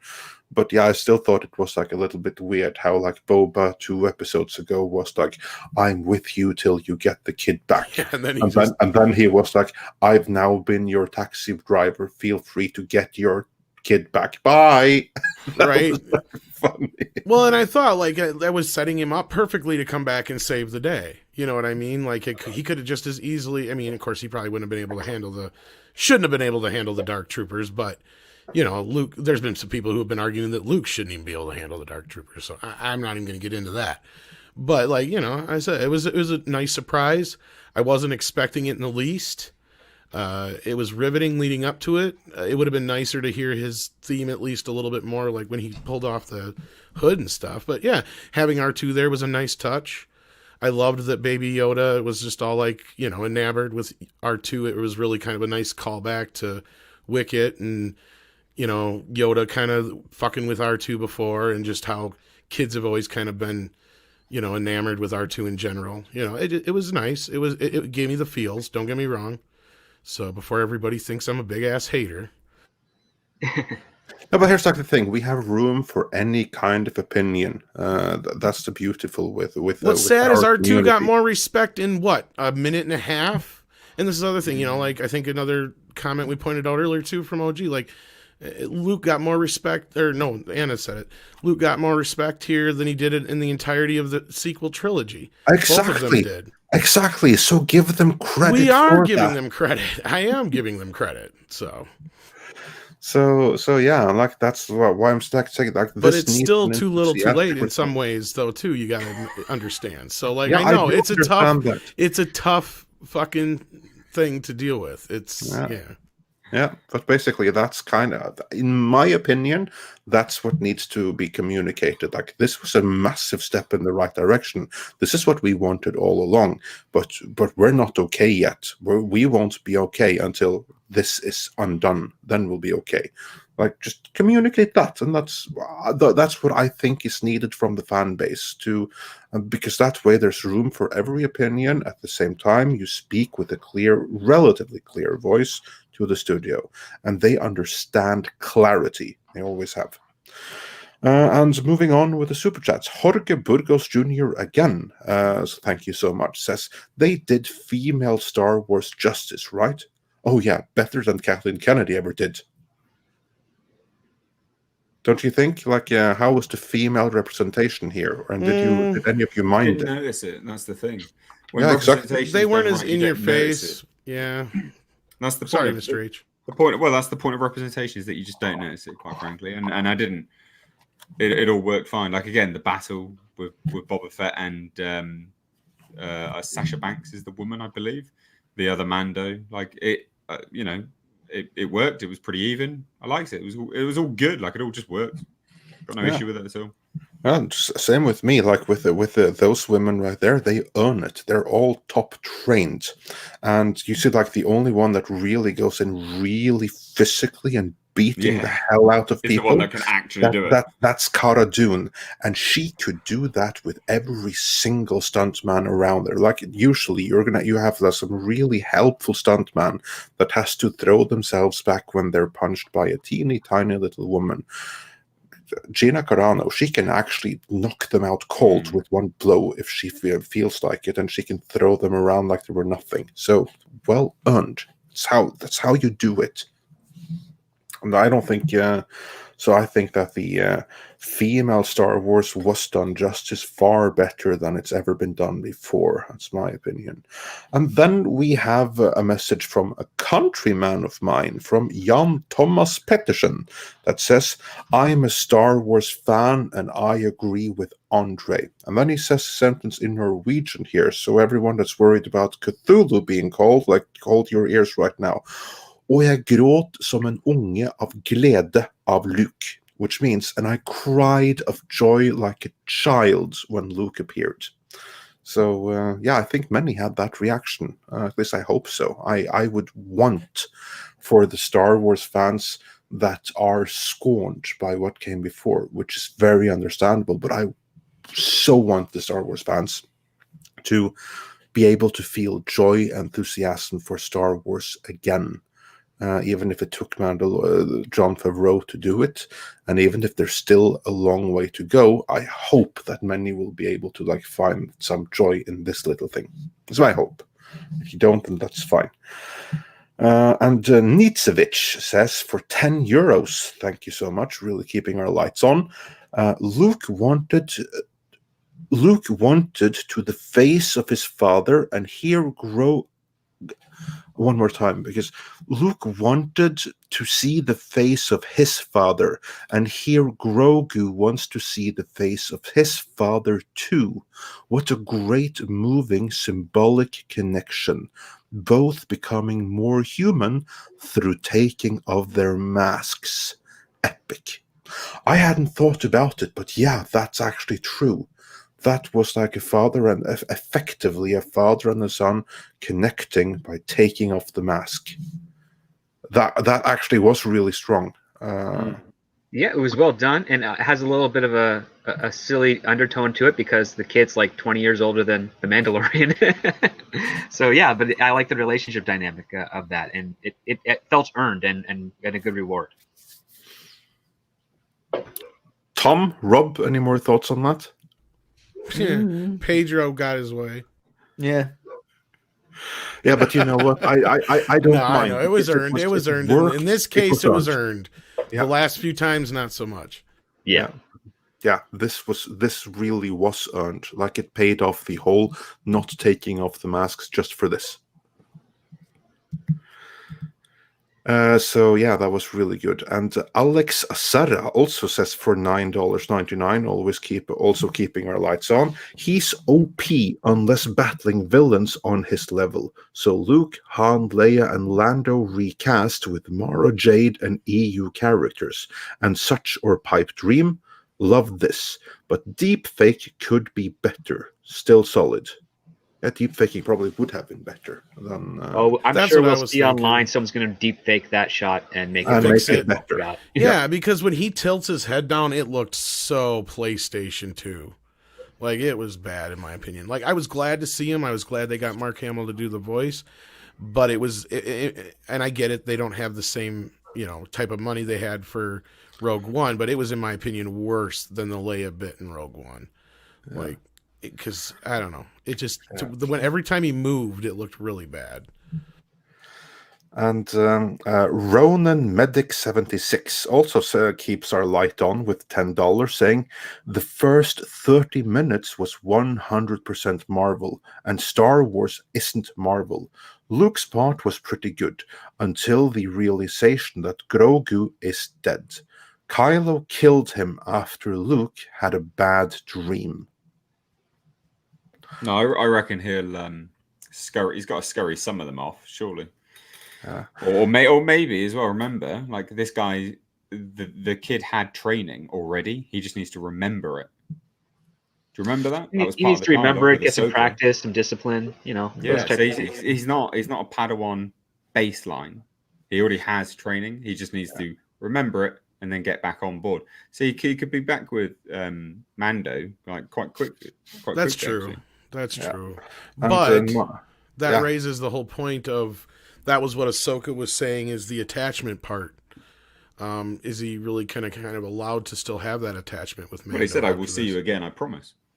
Yeah. Okay. Well, but didn't also Luke say something about how he would take care of the child and cherish him as well? Like, that's kind of an attachment. Those are words that didn't signify an attachment. That was kind of the thing I want them to explore, because I feel like that was one of the big parts of the prequel trilogy leading into the whole fall of Anakin Skywalker was the Jedi, are they really wrong about the whole attachment thing? And them forcing you not to have an attachment basically led to Vader happening. It wasn't the other way around. You know what I mean? Yeah, and then you have those two, I guess, opposing thoughts where what Ahsoka said in one episode and what Luke is saying here, right? I mean, because she's of the old school thought still. That's my point. Yeah. Yes, exactly. Yeah. Script. She's pointed out, like, I can't train him because he's got too much of attachment with you, as opposed to where, like you just said, now Luke is basically bringing the Mr. Rogers universe to the feelings part of the. I think it's okay to have friends. But I think the reason behind that is because he isn't. He doesn't have control of the Force at that point in time. So that's why we've seen him do those things which would be considered, pretty non-Jedi-ish. So I think that's probably... I don't know. I don't know enough about this, but that's what it says to me anyway. Why Ahsoka was saying that is dangerous, because he's not got discipline. A lot of his Force usage is emotional, I think. Yes. Yeah. That's basically what it was. Yeah. So I think, like, he needs to be, disciplined again, and then he can go back, because then he'll be, on a path to not being a psycho. Yeah, we can hope, but we don't know what happened to him because he's obviously not around in the sequels. I hope you're right that he goes back to Mando. And again, here is my hope that if they do this thing here right, then it's going to lead to. Well, Andre, I've got your positivity right here. Hello, Mr. Burnett. Mr. Nice. Burnett. I didn't know if you were still streaming. You sent me a link, and I didn't know how long ago because I've been gone. So I just walked in. I'm like, oh, and I clicked on your link, and here you all are. Look at this group of people. Here we are. And Mr. H is here. Hello, Mr. H. How's it going, dude? You're on. I was going to come hang out with you. I couldn't the other day, but thanks for the invite. It's all good. All good. Are you not being positive? All of you? Just me. Massively positive. Just I me. love it.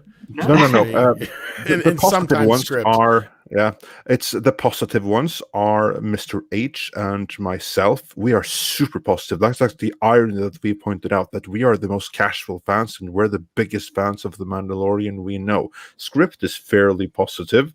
Rob is a little bit on and off here. Thomas representing those that are dissatisfied. So, Mr. Burnett, let us hear what you have to say. Come on, man. You had the Slave One following a Tidarium shuttle. You had TIE fighters. Oh, come on. You gotta take. No, those are great points. consideration- I don't have any issues with that. I mean, Robert, you understand this. Like in Hollywood, you kind of always rate yourself against the best that's currently out there, Right. not the worst. So that's kind of where I'm coming from at this. But I'm still trying. I'm having no issues enjoying the fun moments that were in this episode at all. Like that's the best part about it. And I see cool missed opportunities. I see things that I wouldn't have done myself, but really liked. But I mean, there's that point where right before they get to the ship, and then right before the big climax, I was kind of feeling a little underwhelmed at that point. But then some other things happened that made me go, okay, yeah, I like that. Oh, I like this. And then that post-credit scene really got me on the edge of my seat and interested. See, I've loved Star Wars. I was there the opening weekend, and the thing I think about Star Wars as opposed to say Star Trek is that with Star Wars, it ultimately is a space fantasy where it should be ultimately fun. It's not like I'm not looking for an intellectual charge the same way that I get from Star Trek. And people have always compared and contrasted the two, but I've always liked, well, just because they take place in space, Star Trek and Star Wars really have nothing to do with each other. And I think that the problem with Star Wars is it has, since 1999, since the prequels started, we've been looking to have both a fun time and a resonant time, the way that The Empire Strikes Back provided that. It was fun, but it also meant something. Luke's quest to become, to start his training with Yoda, and then you have Han Solo and Princess Leia and R3PO and Chewbacca being chased through the asteroid field by the Empire. So you had two sides of this. You had the space adventure side, and then you had the philosophical side combined together. And it was the perfect balance. And since then, it's Star Wars has, I think, there has not been a balance in the Force. We get too much of one and not enough of the other. The prequel trilogy, I've said, are bad movies, but good Star Wars. But they're unbalanced. I mean, the films, the characters don't even speak like how human beings would or aliens would talk to one another. Yet, the idea of what's happening, the fact that democracy gives way to an empire, is really interesting. But it's just not done. It didn't reach Star Wars and Empire. To me, are the only two Star Wars movies that were fully in balance, understanding what they were. Then Return of the Jedi had too much pressure put on it. So the beginning, the rescue of Han Solo, is this great swashbuckling time, and the end with Luke confronting Vader and the Emperor was great. So you have that is the philosophical side and the swashbuckling space adventure. But then the middle of Return of the Jedi just doesn't work. It's all a bunch of gobbledygook, really. It's point A to point B. And to quote you, Robert Meyer Burnett, you and I park our shuttlecraft in the same shuttle bay. Yes, and I think that the funny thing for me growing up, Star Wars was a revelation because no one had ever seen anything like that ever before. It didn't exist in all of human history. Yes, you could say, well, it harks back to Kurosawa, but presented with the used future and the realistic visual effects. And then Empire fulfilled the promise of Star Wars by making it deeper, more resonant, and still retaining the space swashbuckling space fantasy. Those two movies are essentially perfect. Since then, Star Wars has never entirely worked. None of it has. And I think what we are seeing with The Mandalorian, I think it's still a little simplistic, but it's almost brought back by the end of the second season to where Star Wars was when it first started, in that you still have something, there's philosophy happening, but you've brought it back to your pulp space fantasy adventure roots. And it's been a long, circuitous route to get here. But that last episode of The Mandalorian I watched was the first time in a long time where I just sat back and was wildly entertained by Star Wars, because we're expecting it to fulfill this thing that Star Wars has come to mean to everyone. And yet that thing that it's supposed to mean to people is elusive. And it really hasn't been there in my mind since Empire Strikes Back in 40 years ago. And The Mandalorian has been a little too simplistic, I think. And it's been very episodic because they're throwing it back to a Western show from the 60s. But the way they have now interwoven the Clone Wars with Rebels, with now Return of the Jedi, I mean, directly, I can't believe how much they reference Return of the Jedi, going back to Jabba's palace and wrecking shop, and just, I cannot tell you how much glee I felt watching them just kill Bib Fortuna and every other motherfucker that was in that palace.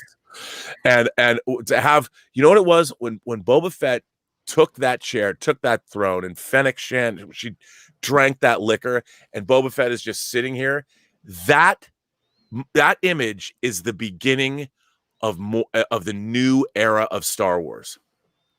And I think they figured out a way to put it back. It's taken 40 years. But okay, I think and now we're going to move forward. No, I have this question for you, Robert. Would you say that with Star Wars over the last, say, 25 years or so, that it's been a tug of war between the universe and its characters as to which dominant? 100%. Yeah. You know, 100%. And the funny thing, here's the thing that has been forgotten. Star Wars is the story of blue collar people. It's a farmer, it's a truck driver, and it's a veteran of foreign wars. It's a vet. And they're the every people.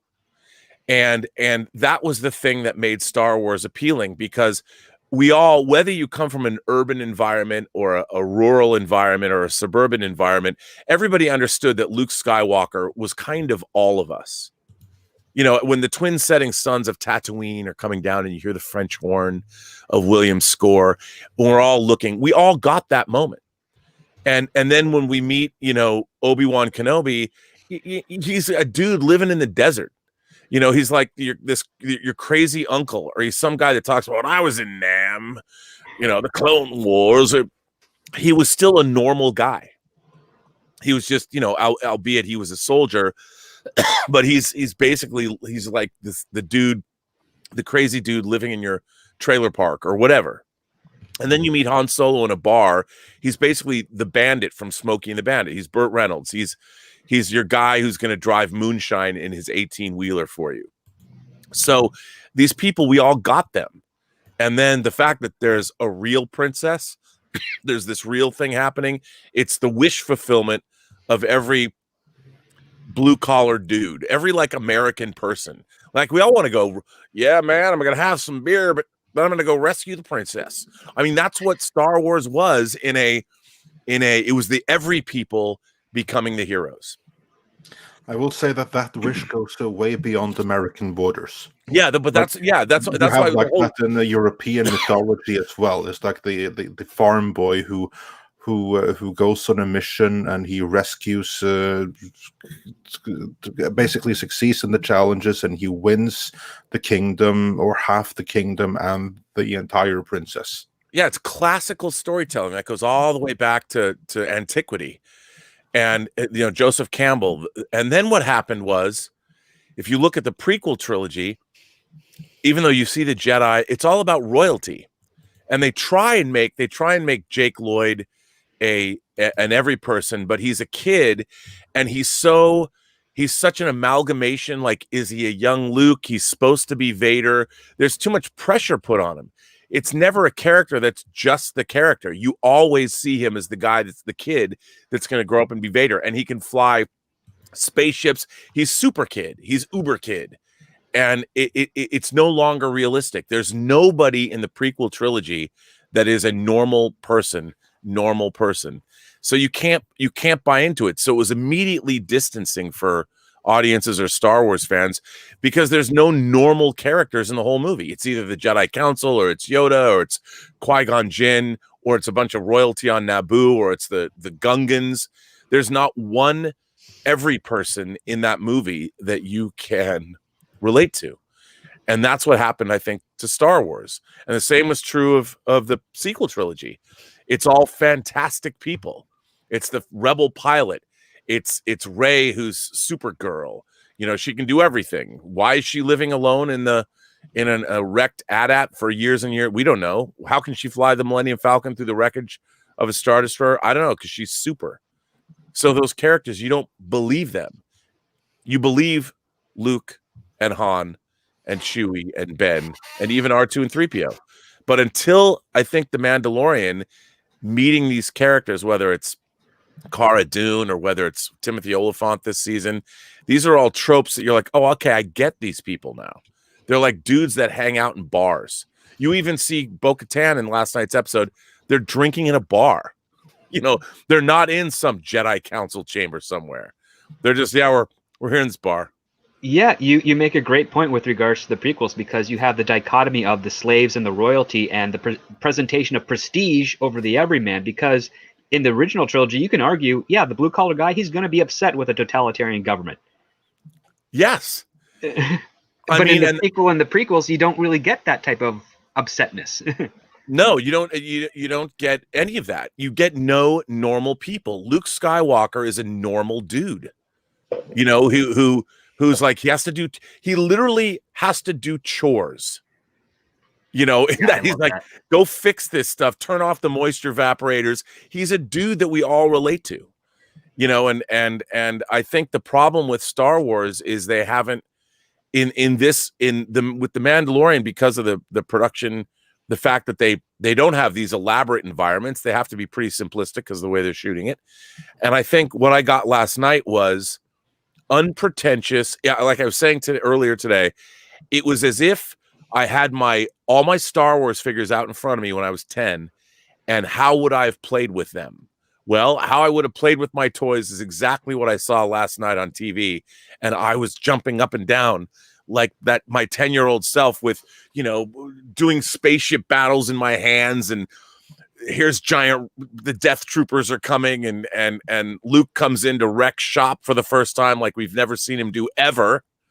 The Slave One's firing at TIE fighters, and the shuttle Tidarium can barely slide into a Star Destroyer or a whatever. I mean, it was the glee that I felt. And I'm not waiting. It's not like, wait a minute, how did they turn the Guardian of Forever into some ambulatory dude that walks around? I mean, it is a machine. It was a ruin. And people are like, well, Rob, it says it could have been one of these other things. I'm like, no, man, if you show me something that's a ruin, and it says I've been here since before your sun burned hot in the sky, I get it. I understand it's a ruin. So if you're going to bring it back, make it look like the ruin that it was when it first started. And yet, no. Now it's like, we're going to go back to the Harlan Ellison script and make it ambulatory, and he can run around and conjure up. They made it the dad from Happy Days. It's and conjure up. It's the TARDIS. It's Doctor Who. It's all this crap. But in Star Wars, it's the same shit. The Slave One has not been flying around in 40 years, and they brought the Slave One back. And I'm like, heck yeah. The Slave One, not only, you know what's been missing? A hero starship. The Razor Crest was fine, but the Razor Crest was always running. The Razor Crest could not go on the offensive. The Slave One kicks some major ass. And finally, we have not had a hero starship other than the Millennium Falcon and your ubiquitous X-Wings. But the Slave One is the new, it has been restored to where it needs to be. It has become the hero starship that we have long been missing. And watching that thing kick ass, I have a Code 3 diecast Slave One right over there. I bought it for $299. If you want to get one on eBay, it's like $3,000. And I never really, it's like cool. But now it's a fucking, I'm going to put that shit right here on my shelf because the Slave One became the hero starship. It's the Starship Enterprise of Star Wars now. It kicks ass. And I'm so happy. Yeah, I will say on that point, I will reiterate something I said really in like our previous show. I love Slave One. Like, as casual a fan that I am, I knew the moment that came on screen, like 2-3 episodes ago, holy shit, that's Slave One. We got Slave One.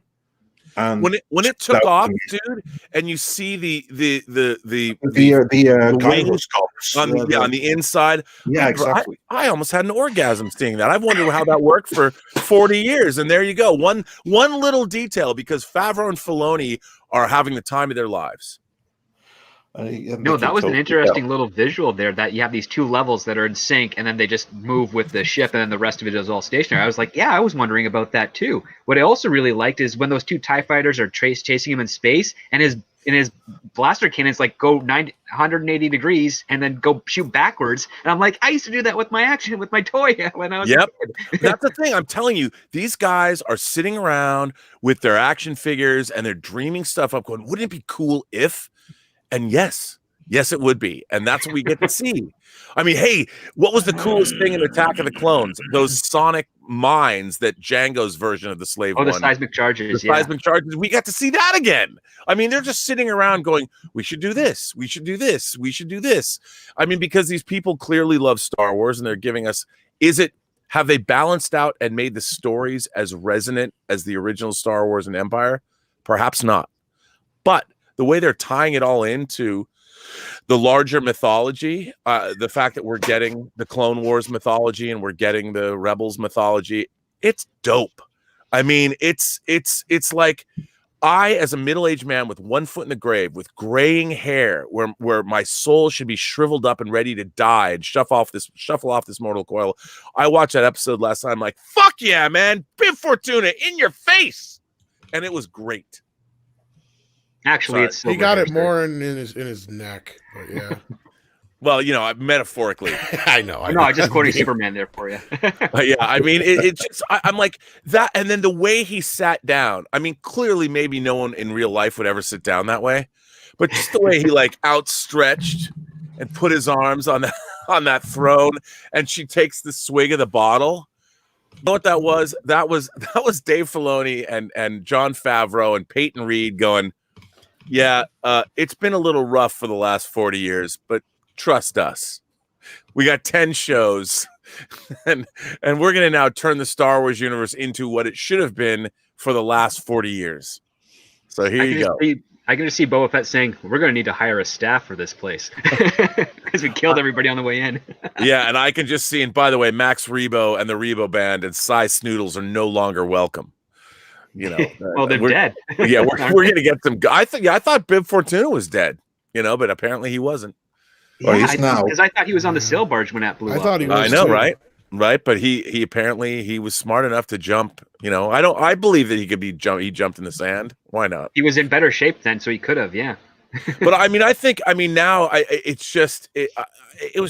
so much fun to look at that, and I want to see a Godfather 2-esque epic where Boba Fett makes himself the head of the entire underworld. He takes over the Hutt's territory, whatever remaining Hutt there is. I want him to become Michael Corleone, the Michael Corleone of the galaxy. Wouldn't that be cool? That would be super cool. That was kind of like what they were setting what's his face from episode 1 to be, the Sith Lord. but Darth this Maul. is so much. Yeah, exactly, Darth Maul. But this is so much better. Well, and also, you know, they were going to make a live action Star Wars show about the underworld of the Star Wars universe. Yep. They had like 50 scripts that were all written. And I think they shot about 12 or 13 episodes before they even started editing them. Yeah, and I mean, imagine if that's the direction that they're going to go in. I mean, I want to see another pod race. I want to see another Boonta Eve pod race that Boba Fett sponsors.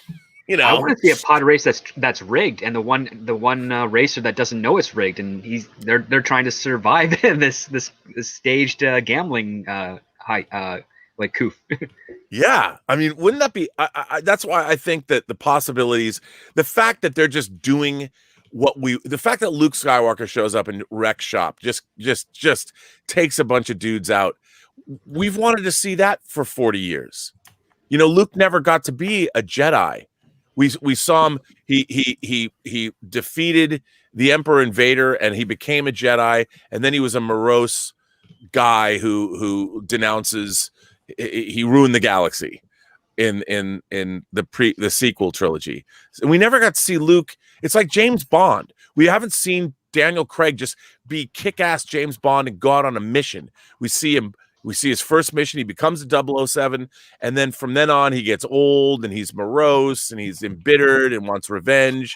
And now we're going to see him at the end of his life. We never got to see Daniel Craig kick ass as James Bond. And we never got to see Luke Skywalker kick ass as a Jedi, you know, and until last night. And I know it couldn't have been Mark Hamill from 30 or 40 years ago or 37 years ago, but still, I mean, it was still pretty cool to see that character. Did you see, since you guys have been on, Mark Hamill actually tweeted, anybody see anything good on TV lately? Yeah, I saw. That was awesome. Awesome.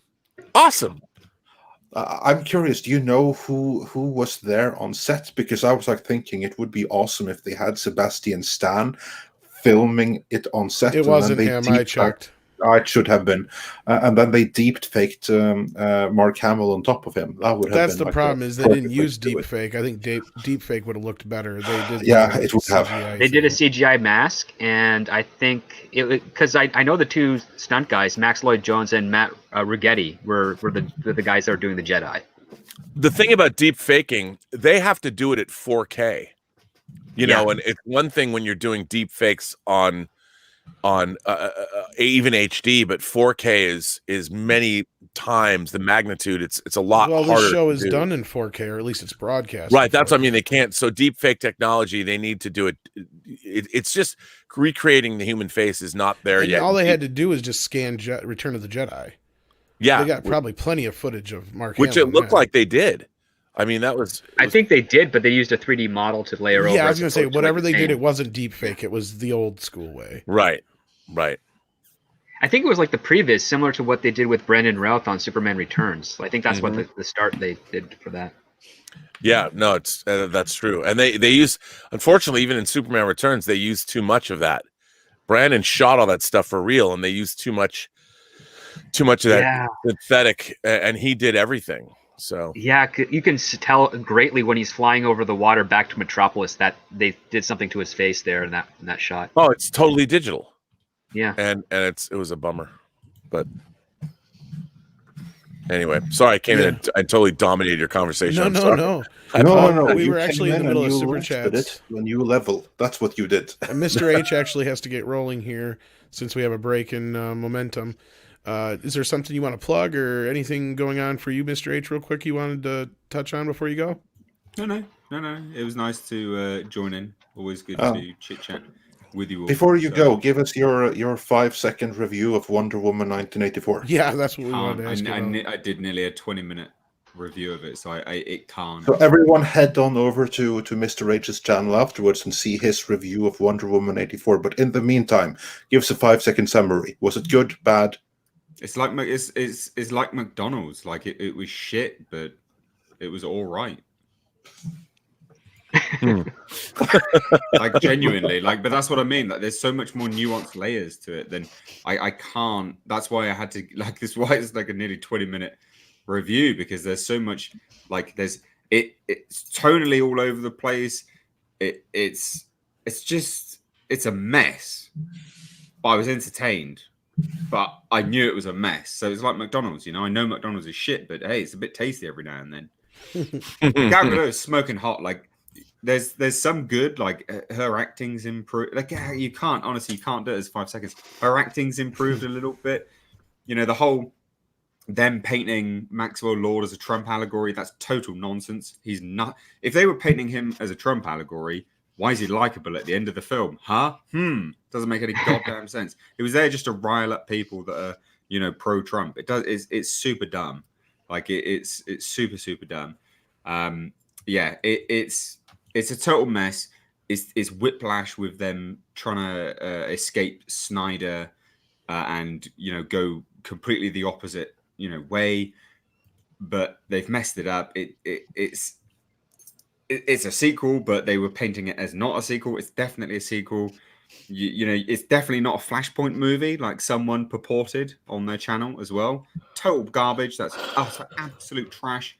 It is nothing. There's nothing like a Flashpoint movie. Anyway, there you go. There's my quick. I see a roundtable in our future. I see a roundtable like a week from now, approximately. So looking forward to that one. But thanks for spending some time with us, Mr. H. Yes, thanks for joining us. Thank you for inviting me. Sorry I haven't been able to make the others. Do apologize. That's fine. Plenty to come. Perfect. Well, anyway, I bid you farewell. Take care. Good night, sir. Absolutely. Mr. Burnett, it was great to hear your thoughts on this. I also want to hear how excited are you for the Boba Fett series to come, which we learned from Deadline Hollywood is filming right now. Yeah, I mean, look, it is clearly. Here's what I to answer your question. Bring it on. I have loved what they've done with Boba Fett. The fact that they brought back Tamora Morrison, and it bothered me that people were like body shaming the guy. I mean, what is he supposed to look like? Chris Hemsworth? I don't know, but I think it's so cool that they did that and brought him back. They didn't have to do that, but they did because they're sitting around dreaming up stuff that they think is cool. And I love the fact that they have now, what is it? Fennec Shan is the name of Ming-Na's character. Yep. Yeah. So you've got Fennec Shan, who's his own Bib Fortuna is her. Clearly, or his woman. Who knows? Or his woman. I mean, I saved you. It's great. I love the idea that you have these two people that have now gone in, and I love the fact that they do not shy away from just straight up murdering people in this show. It's not like, oh, it's for kids. We can't do that. So no. Murder. They just killed everybody in the palace and took it over. And to just put an exclamation point on it, she takes a huge swig out of whatever liquor she's drinking. In my mind, it was Romulan ale because it was blue. And why not? And I whatever they're going to do, I think it's going to be awesome. And the fact that it's called the Book of Boba Fett, I love that. I think it's great. Maybe he'll call it There and Back Again. I don't know, but to me, it's like, it's like reading a good comic. Like I remember when Dark Horse put out Dark Empire. When they put out Dark Empire and the Thrawn trilogy in the early '90s, and I'm like, this shit's dope, man. I haven't heard Star Wars. This is great, and it's just them sitting around thinking that what would be cool. And now they're out of the woods. Now the Skywalker story is done. It can be the hot mess that it is. It went through hell because Disney, regardless of what you think of Kathleen Kennedy, she did try and hire really interesting directors that she thought would bring something to the party, but it didn't work out. And then Disney wanted something, but now it's like they've teed this up to bring in a lot of really interesting creators, probably a bunch of people that love Star Wars, that are going to make the Star Wars that they've always wanted to make. So I think that this Boba Fett show, I mean, Boba Fett was a character that literally people loved him because his armor was cool. He never did anything to warrant loving him. And the amount of screen time he has was probably less than 5 minutes. And in one episode of The Mandalorian, they just made him the cool character we've all believed he was, even though he hadn't warranted it. And now as they go on, whether he's piloting the Slave One or whether he's using his backpack missile to take out 2 ships, he's just a badass. So I'm like, he's already got the myth behind him. The myth of Boba Fett's there. Now we get to see Tamora Morrison with his gravelly voice kicking some ass with Ming-Na by his side. I'm like, what's not to love? I can't wait. And that just means my hot toy bill is going to be that much higher. And I look forward to the conflict he's going to have with the New Republic as he builds this new empire, and he's staging it out of Tatooine. I mean, it's just the potential is great. I mean, that's that's the only part of the episode that really got me on the edge of my seat, was just because I saw a really great idea and it looks like it's going to be executed well. And for the rest of the stuff, great little moments here, things that I enjoyed, but that's like something like I have not seen this before in Star Wars. I want to see. And look, if the third season of The Mandalorian, if the Mandalorian now is going to team up with Bo-Katan to retake Mandalore, that's another season or 2 arc of and that's going to come into conflict with the New Republic. Yep. So you're going to have all of these different. You've got Boba Fett over here building a criminal empire. You've got the Mandalorians trying to reestablish Mandalore as a force to be reckoned with in the galaxy, and you have the New Republic, and the rise of the slow burn of the First Order's eventual rise. So there's now 4 factions that we're going to see. This could all be very interesting. I mean, to me, it's. I'm more. There's also the 5th, the Jedi trying to slowly being rebuilt as well. Yes, yeah, Ahsoka Tano, and the New Republic. I think I put the Jedi in with the New Republic, because they're doing the Rangers of whatever and the Ahsoka Tano show. So there's immediately they've now established in this episode, actually in the season of The Mandalorian, they've made the Star Wars universe a very interesting place. And it has nothing to do with the Skywalker saga, but now they've got Luke Skywalker out there. But I'll put him over with the New Republic and the Jedi. Mm-hmm. But that's really interesting. All these multiple factions of cool people that I want to follow, and more importantly, I like them enough. I want to buy their action figures. And that's actually a really, really good way to vote for what you want more of. Yep, the action figures. So I'm very happy to see that the Gina Carano figure of Cara Dune has been selling like hotcakes. That's an awesome signal to Disney.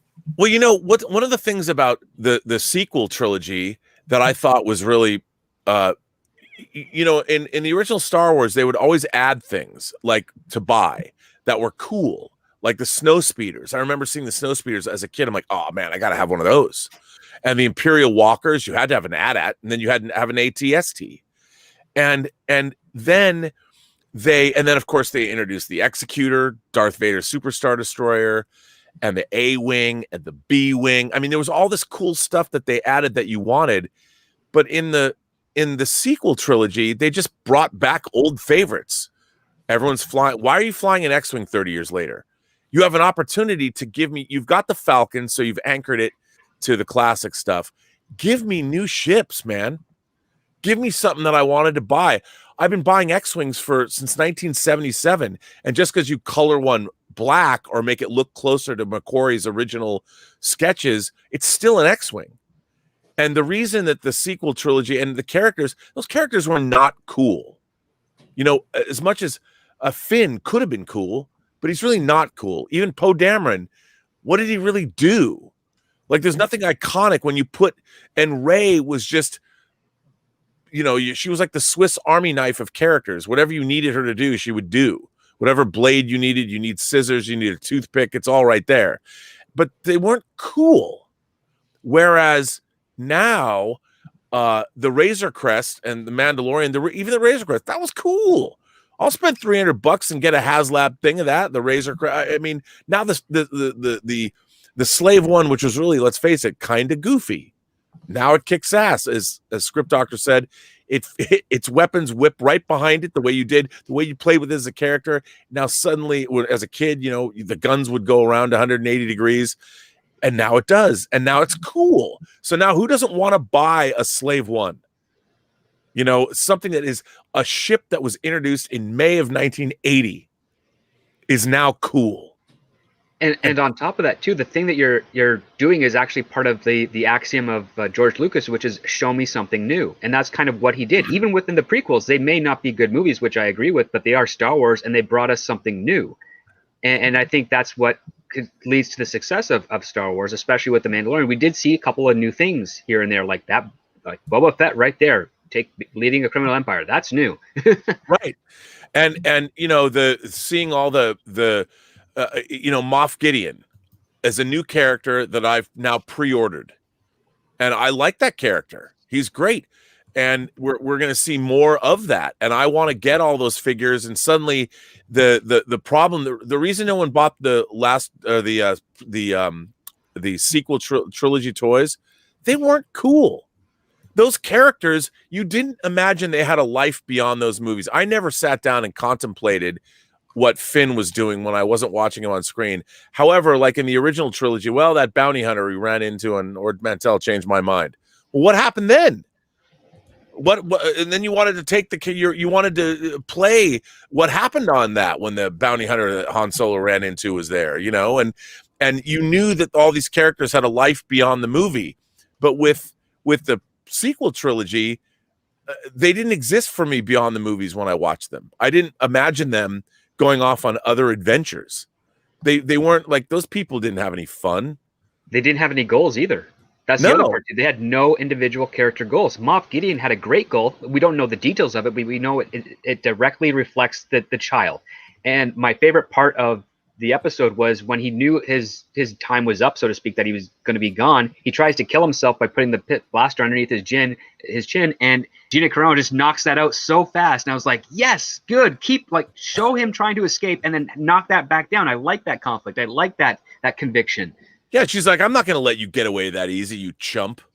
Yeah. You're not going to take yourself out. We're not done with you yet. It was also well choreographed and staged and shot. Like everything, it just made all perfect. Like it was like watching perfectly rehearsed ballet, but it felt natural. It didn't feel overly choreographed. No, and how about the fact that Gina Carano's awesome gun jammed? Yeah, you know, I like like little... she's in the middle, like who would have thought that? And she's like, "Damn it!" You know, in the middle of a firefight, her awesome, formidable weapon jams. I think that was a cool thing that they did. They didn't have to do that, but it just added an extra layer of fun. Like, oh my god, is her gun? Are they going to get out of this? Yeah, I'm trying to think, like, how does a laser gun jam? So now I'm wanting to know, like, do we get like a technical manual of these blasters that we could like buy and take a look at to see how they work and how a jam could happen and all that? Like, you get some ideas that actually open up the world for exploration, which is what I really like with good television, sci-fi, and fantasy writing. And then sometimes you get something like, you know, what you said, the Guardian of Forever. Why is it able to move from planet to planet? Like now, like it just doesn't make sense. No, I mean, the funny thing about that is the way it was presented. I've got people saying, well, it could be that way. It does say, someone asks him, you know, what are you? Are you a machine? Are you a being? I am both and neither. And I'm sure the writers are thinking to themselves, oh, well, wouldn't it be cool if? No, it wouldn't. Because you've now moved Star Trek from science fiction over to science fantasy. And it's all part of the idea of what they've been doing to Star Trek since 2009, which is let's make Star Trek more like Star Wars. Well, Star Trek has always been a niche franchise, and you're never going to turn it into Star Wars. And by taking the Guardian of Forever, which is clearly established as being a ruin on a planet, it's part of these ruins that are millennia old. And then you're turning it into, because this was in the original Harlan Ellison script, you're basically turning it into Doctor Who. That not only is he a guy, some ambulatory humanoid, he can now like conjure up the gateway wherever it needs to be, which is that becomes fantastical. And it shatters the verisimilitude of the Guardian of Forever in the first place. And that's my problem with modern Star Trek is it's a fantasy show. It's no longer a science fiction show. Whether you're flying through the universe on magic mushrooms, going anywhere in the galaxy you want instantaneously, that's fantasy. That becomes fantasy. And one of the rules that Gene Roddenberry set out in the Star Trek Writer's Guide is it takes a while for our ship to go from one place to another. You can't just travel around the galaxy at will because the galaxy is huge. And you've got to incorporate that into your storytelling. Well, They have thrown all of that out with Star Trek Discovery. And with Star Wars, it's a space fantasy, so you can get away with more. Indeed, and the beauty is that now they seem to be taking more advantage of that. But we have quite a few super chats that we have to get through. So I'm going to continue with some of those. I'm just going to get back to where we were. No, I'm not saying that at all. No, I will. But yeah, we have to get through some of these. Friday Night Tights is soon on, and I know many of you will want to be watching that, which is fine. So we're going to go through the super chats and hear what you all had to say. Mr. Tickletrunk says Nietzsche is right. It's like poetry, in response to an earlier comment. And here we have someone that I'm very happy to see joining us again, Mexican Iron Man, who we've spoken about before. We've sent you many good thoughts and well wishes in earlier live streams, so it's great to see you back again. And he sent us almost $20 and really contributed to our light bill, so we really appreciate that. And he said, I absolutely lost my mind last night, I guess, and just when I thought I was done with Star Wars, blam! Today, my dad is pulling out of storage my set of 15 collectible lightsabers. Time to light up and smile again. Hail Midnight's Edge. Hail. And I think that, yeah, this is, many will feel that way, I think. And Nietzsche also says, for another €5, thank you so much, I don't want an apology, just undoing of the sequels, which won't happen. So I enjoy what is good about Star Wars, The Mandalorian-ness. Nikki D says, loving Script Doctor's goatee, while Wes Moody Webcast says, it's Mirror Universe Script. Yeah, says, I love that we're back to nitpicking stuff. Hail. Yeah, that's a first world problem, and those are the problems we like. And Mr. Tickletrunk says, music critique is spot on. To be fair, Favreau isn't the one that ruined Star Wars, though I totally agree with Tom that I don't feel the same in this case. And Tonister Tree says, a band-aid on the wounds. So there is some differencing in opinions here. Douglas A. Burton keeps our lights on with the $9.99, saying, introducing new Luke established a beachhead for overwriting the sequel trilogy. If they want to, they can now. That door is wide open. I think Andre is right. Voice support. Loudly. Yeah, tell everyone that this is the way to go. I think that's what you have to do here. And Nietzsche says, who is aware of how kingly the Mandalorian looks in his armor between the other Mandalorian? Truly a majestic sight, in my opinion, and foreshadowing. While Kit Kat sends us 10 British pounds, thank you so much for that. The message is getting out at last that Abrams Trek and Junk Trek are two sides of the same coin, and neither has anything to do with the original series. Prime is not canon. Yes, thank you. You got it. And Just Nova says for $9.99, I think what matters is story and drama, and not if pins or tape was used for the wardrobe. Same as it didn't matter which models were used to create the ships in the original trilogy. 52 movies a year says, comparing Star Wars to Game of Thrones just reminds me that the sequel trilogy will always be Game of Thrones Season 7. While Bob Smith says, hey Midnight's Edge, can you shout out my friends GoFundMe? They're trying not to lose their house right now. Thank you. Oh yeah, we'll absolutely shout it out. Send us a link or tweet it to us or something, and we'll retweet it. That's a worthy, very worthy cause. So tweet us that or send it to us other way, and we'll be very happy to share it. Nietzsche says, I don't care about any animated Star Wars series, and I'm surely not alone with that statement. You most certainly are not. Jeremy Whale says, the last episode was single-handedly better than the last 3 movies. It's good to see Luke actually being a force-wielding, lightsaber-swinging badass. Nietzsche also says Darth Thomas in response to Tom's earlier comments. And Goddess of Whim 2003 says, I was hoping Ahsoka and Mayfield was going to join the fight to save Grogu. Get the whole band together. It was still glorious. While Cedric Taylor 08 says, could this bring back Star Wars and erase the First Order? No, I'm they're not already sure. talking about the First Order, aren't they? Yeah, they're talking about them, but they can always change course. So, or enter a multiverse, what have you not. So I'm not ruling anything out. But that's me. We'll see what time Wishful brings. thinking. And Andres Fernandez says for 50 ARS, Argentinian pesos, I think it was. Little plot hole. How would Luke go dock in a Star Destroyer? It was luck. They have already been taken by the Mandalorians. A tactical suicide. Well, not for a Jedi, Or sure. a force vision, right? And Master Clockwork says, talent without training is nothing. So what you're saying is Rey is nothing. A hollow husk of a character.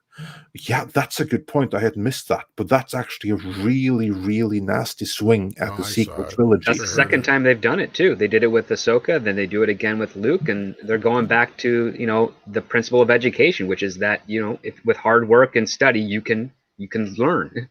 And there's value to that. message. That line Great is part of the reason why I've had to take the brunt of being the voice of many discontent to this afternoon. But everyone gets a voice here, so it's necessary that we have someone to make that complaint.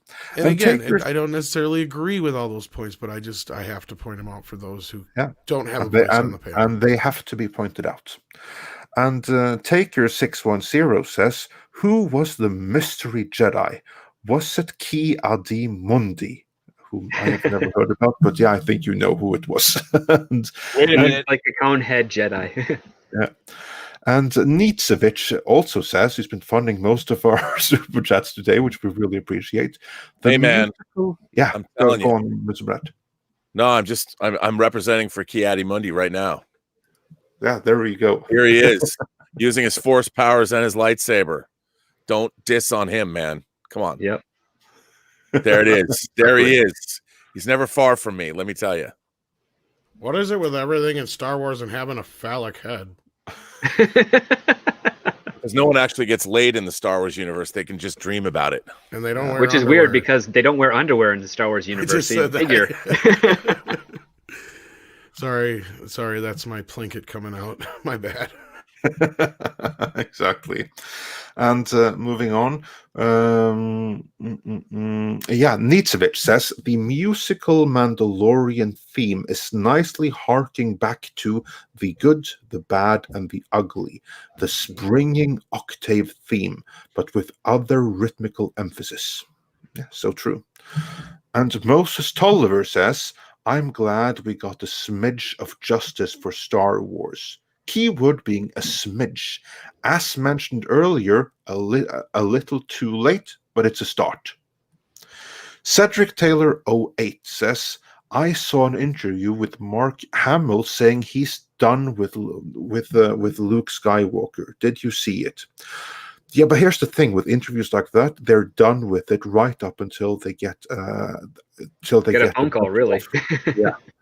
And in this case, I think that Mark Hamill was so dissatisfied with what was done in the sequel trilogy that he probably jumped at the chance at fixing that. So that wouldn't be the last thing that he did as Luke Skywalker. I would imagine so. Mr. Burnett, what do you think about that? I think you're absolutely right about that. I mean, when you're Mark Hamill, you have this legacy character that is beloved and has been beloved since, for 43 years. And you want that character to go out on a high note. He's one of the great heroes of the last century of pop culture. And I understand like deconstructing that character as much as I think one of the reasons that the sequel trilogy was so divisive is that in trying to establish new characters, they really did dirty all of our legacy characters. They never showed our characters Han, Leia, R2, 3PO, Chewbacca, Lando. They were all kind of, they grew up, later in life, they're all kind of schlep rocks. I mean, none of them did anything that was heroic. And the idea that they didn't make a film where all of our characters could be shown at the height of their powers and then pass the torch.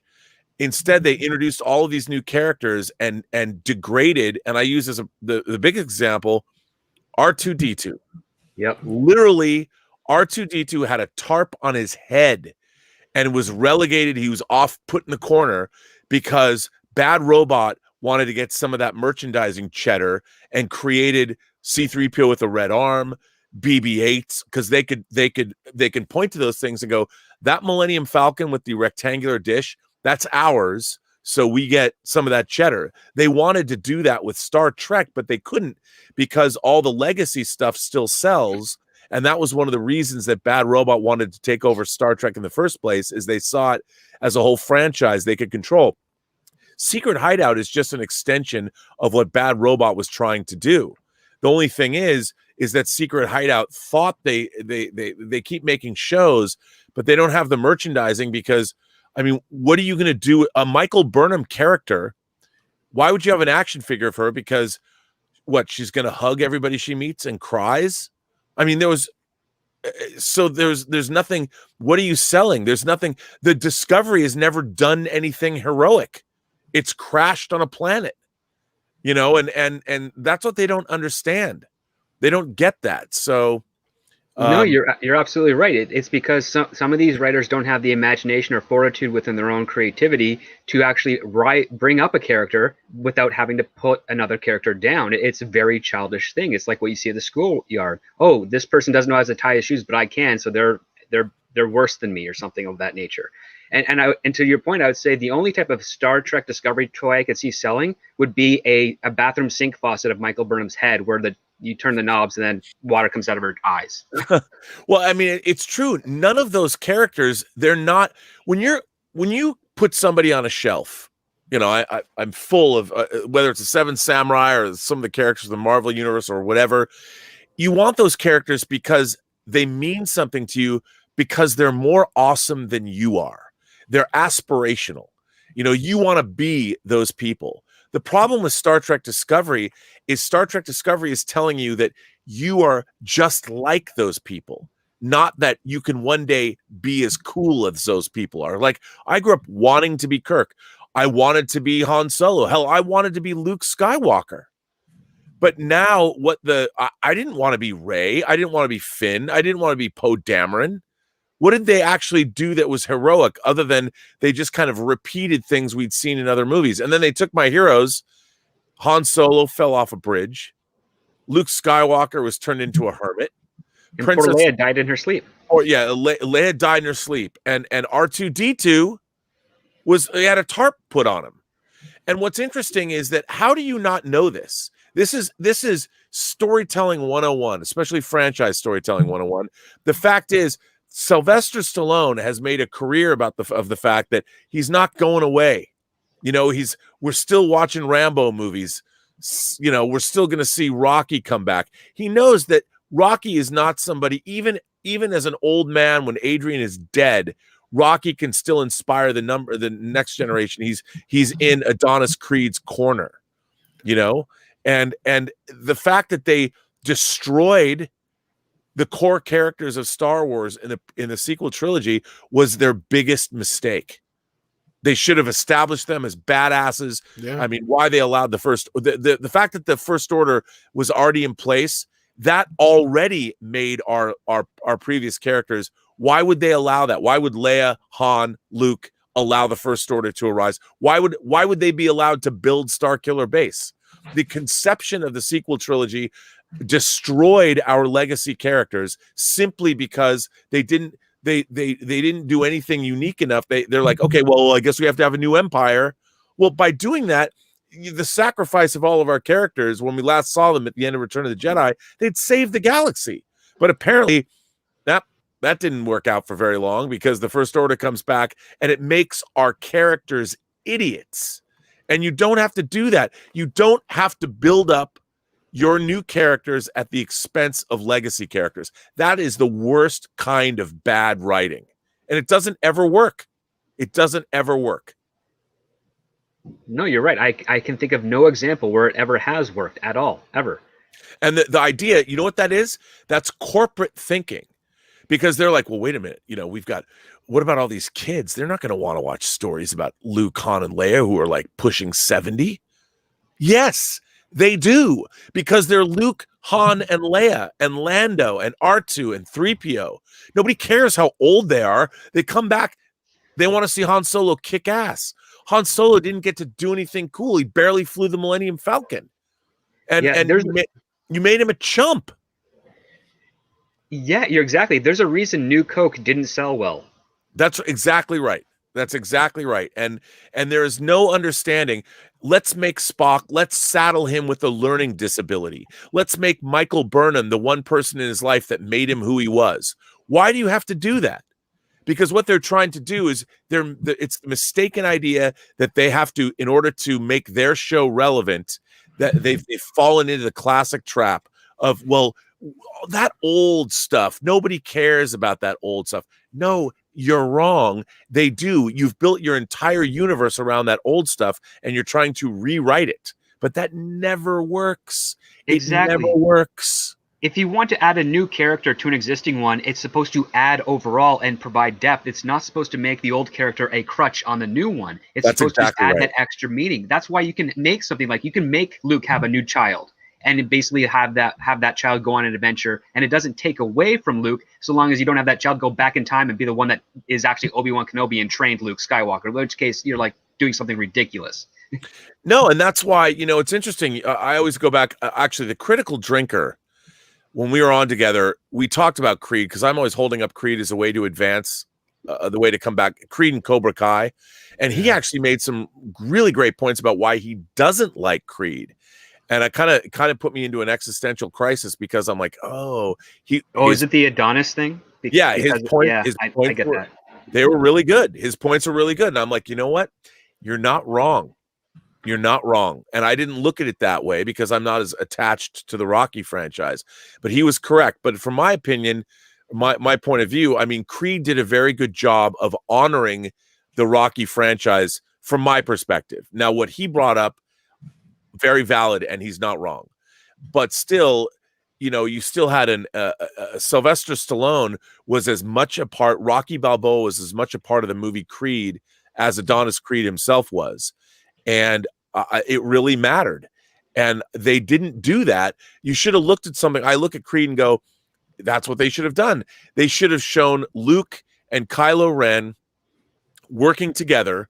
And then through the course of the first movie, they have some kind of disagreement, and you would have ended The Force Awakens with their relationship is shattered. Kylo Ren renounces Luke, and they go off. That would have been interesting. But you should have shown them together as badasses. But instead, you show Luke Skywalker over a sleeping boy, essentially ready to kill him. That's the least heroic thing I can imagine. It's the most cowardly thing. Absolutely.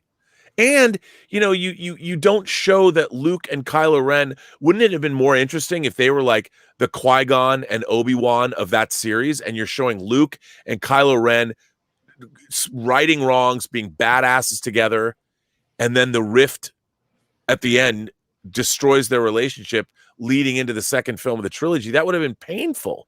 And it would have been something where it's not at the expense of Luke, but you're seeing something that organically caused a rift between them. I mean, to me, this is storytelling 101. Well, like even the whole killing or attempted to killing Kylo Ren in his sleep, that is stolen from Revenge of the Sith. Palpatine says that he pretty much killed Plagueis in his sleep. Right. Like, it's just, you're copying something else, and that did it better, and it did it through a story narrative as opposed to a flashback or two interpretations of a flashback with a rage-filled Luke holding his lightsaber, and then another one who's just doubting whether he should have drawn it or not. And it's like none of these things reconcile with a character that has been established with the original films. Yeah. And I think but when you have a corporation like Disney and their mandate from on high is, look, we spent $4 billion on this franchise. We need new characters that appeal to a new generation. We need a Disney princess. We need a hot young pilot.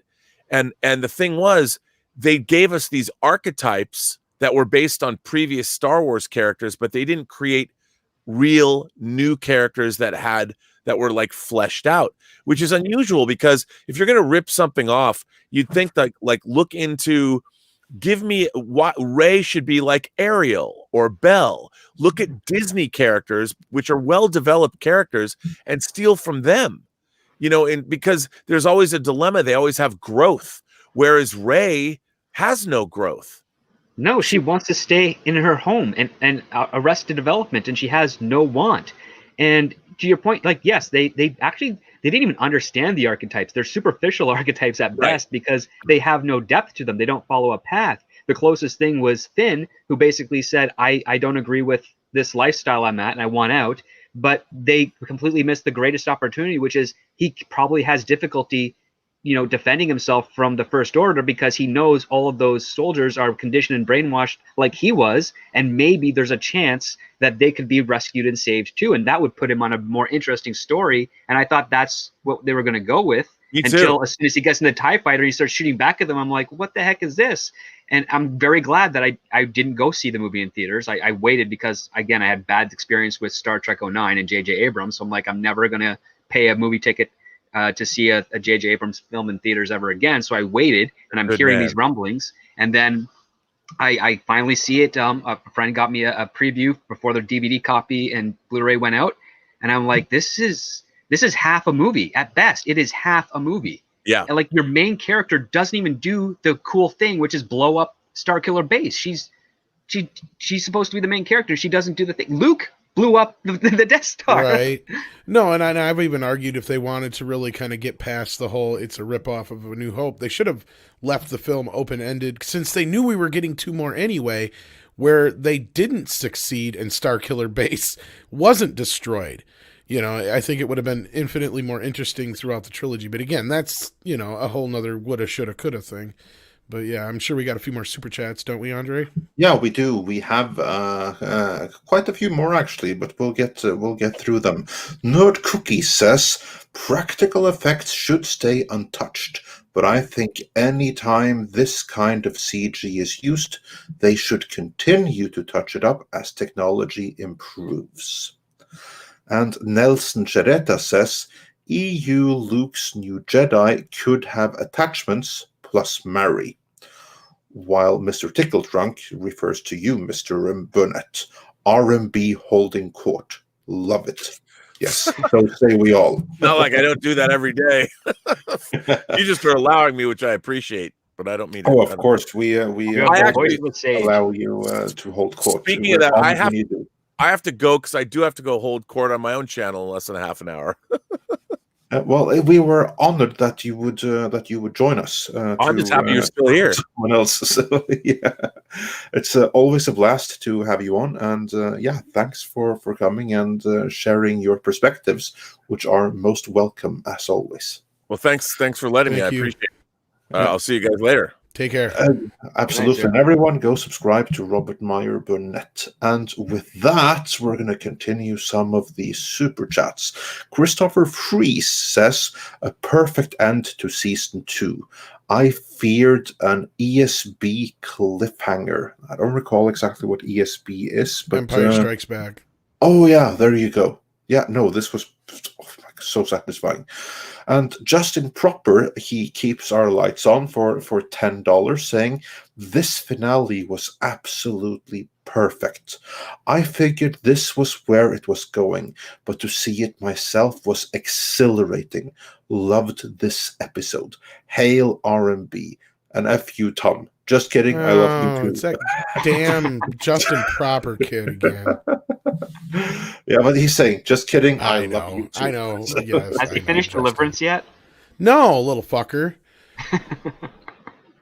It's like the whole point to get him to watch the damn thing, and it's like you don't even have to watch the whole thing to get to the part we want you to, but he still doesn't finish. It's like, never mind. Long story. I can see kind of like the point of it, but yeah. And Thalame says Robert comes in, and immediately the quality of the discussion rises to a whole nother level. Love the meta angle. Yes, indeed.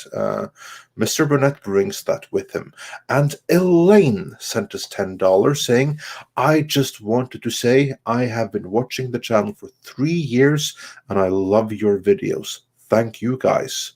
No, thank you, Elaine, for watching. Really, really appreciate that. So more commenting. We'd love to hear more from you in the chat and everything. So we really appreciate everyone that is a long-time subscriber and that weighs in on that. We love hearing that.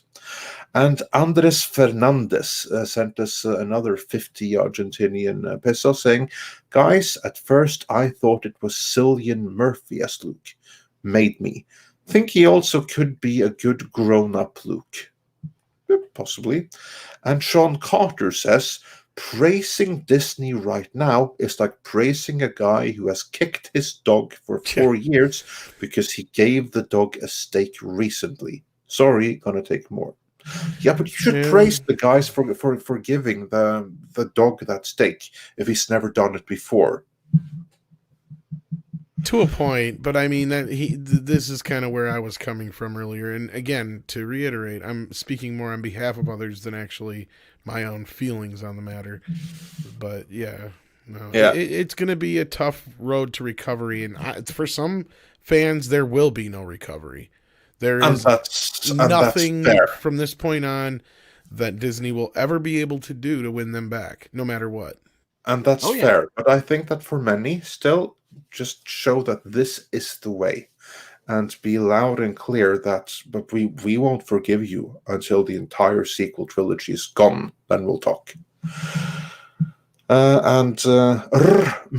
Says, hi, gents. Loved this finale. Gonna miss Grogu, but he's safe with Luke now. Feel like the fandom loved it too. Has a rift started to heal? Well, as you just heard from Tom, partially, but not. There's a new for everyone. rift. It's still and I feel there. like a lot of these shows coming out are just going to make it worse. That's my concern, and if it does, then we need to be loud and clear. But then again, of course, it depends on which ones actually get done. Yeah. That's the question. And Sister Harrow says, for $5 thank you so much.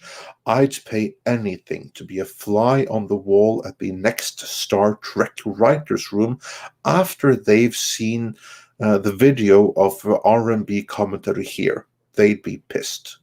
Oh, they're plenty pissed at us already. But yeah, Mr. Burnett doesn't help because he's someone who they actually respect because he's a peer in their industry. So yeah, I would love to see that too. No, you know what? Yeah, I would love to see the moment that we dropped our interview with Meyer. I would have loved to see that. Yeah, I would have loved to see in their faces when we did that because I've been told that they blew a freaking gasket at that. But yeah, moving on. Evan Remillard says, hello from Denton, Texas. I die inside each time I see my favorite franchises destroyed by talentless hacks. Yeah, so do we all a little bit. And Bogue says, for 50 Mexican dollars, have you guys watched Albert Finney's Scrooge the Musical? Also, have you watched Klaus? Merry Christmas. As for me, the answer is no to both of those. How about you guys? Have you seen Albert Finney's Scrooge the Musical and Klaus? Not the latter, but the former, yeah, years and years ago. And it's one that I should probably get the soundtrack for at some point, but no, I should get the Blu-ray as well. It's been too many years. Haven't seen Scrooge the Musical in a very, very, very you should long be time. aware of it because that was on how many fucking times on TBS throughout the years? Or thank you very, very, very exactly. much. Yeah, I mean, I remember it, but it's just been since I was a kid. Been a long time. Yeah, indeed. What about you, Script? I don't think I've seen it since maybe 2010. It's been a while because that movie's from the 70s, right? If I'm not mistaken. And Klaus, I don't think I've ever seen. I probably have as a kid, but just don't remember it.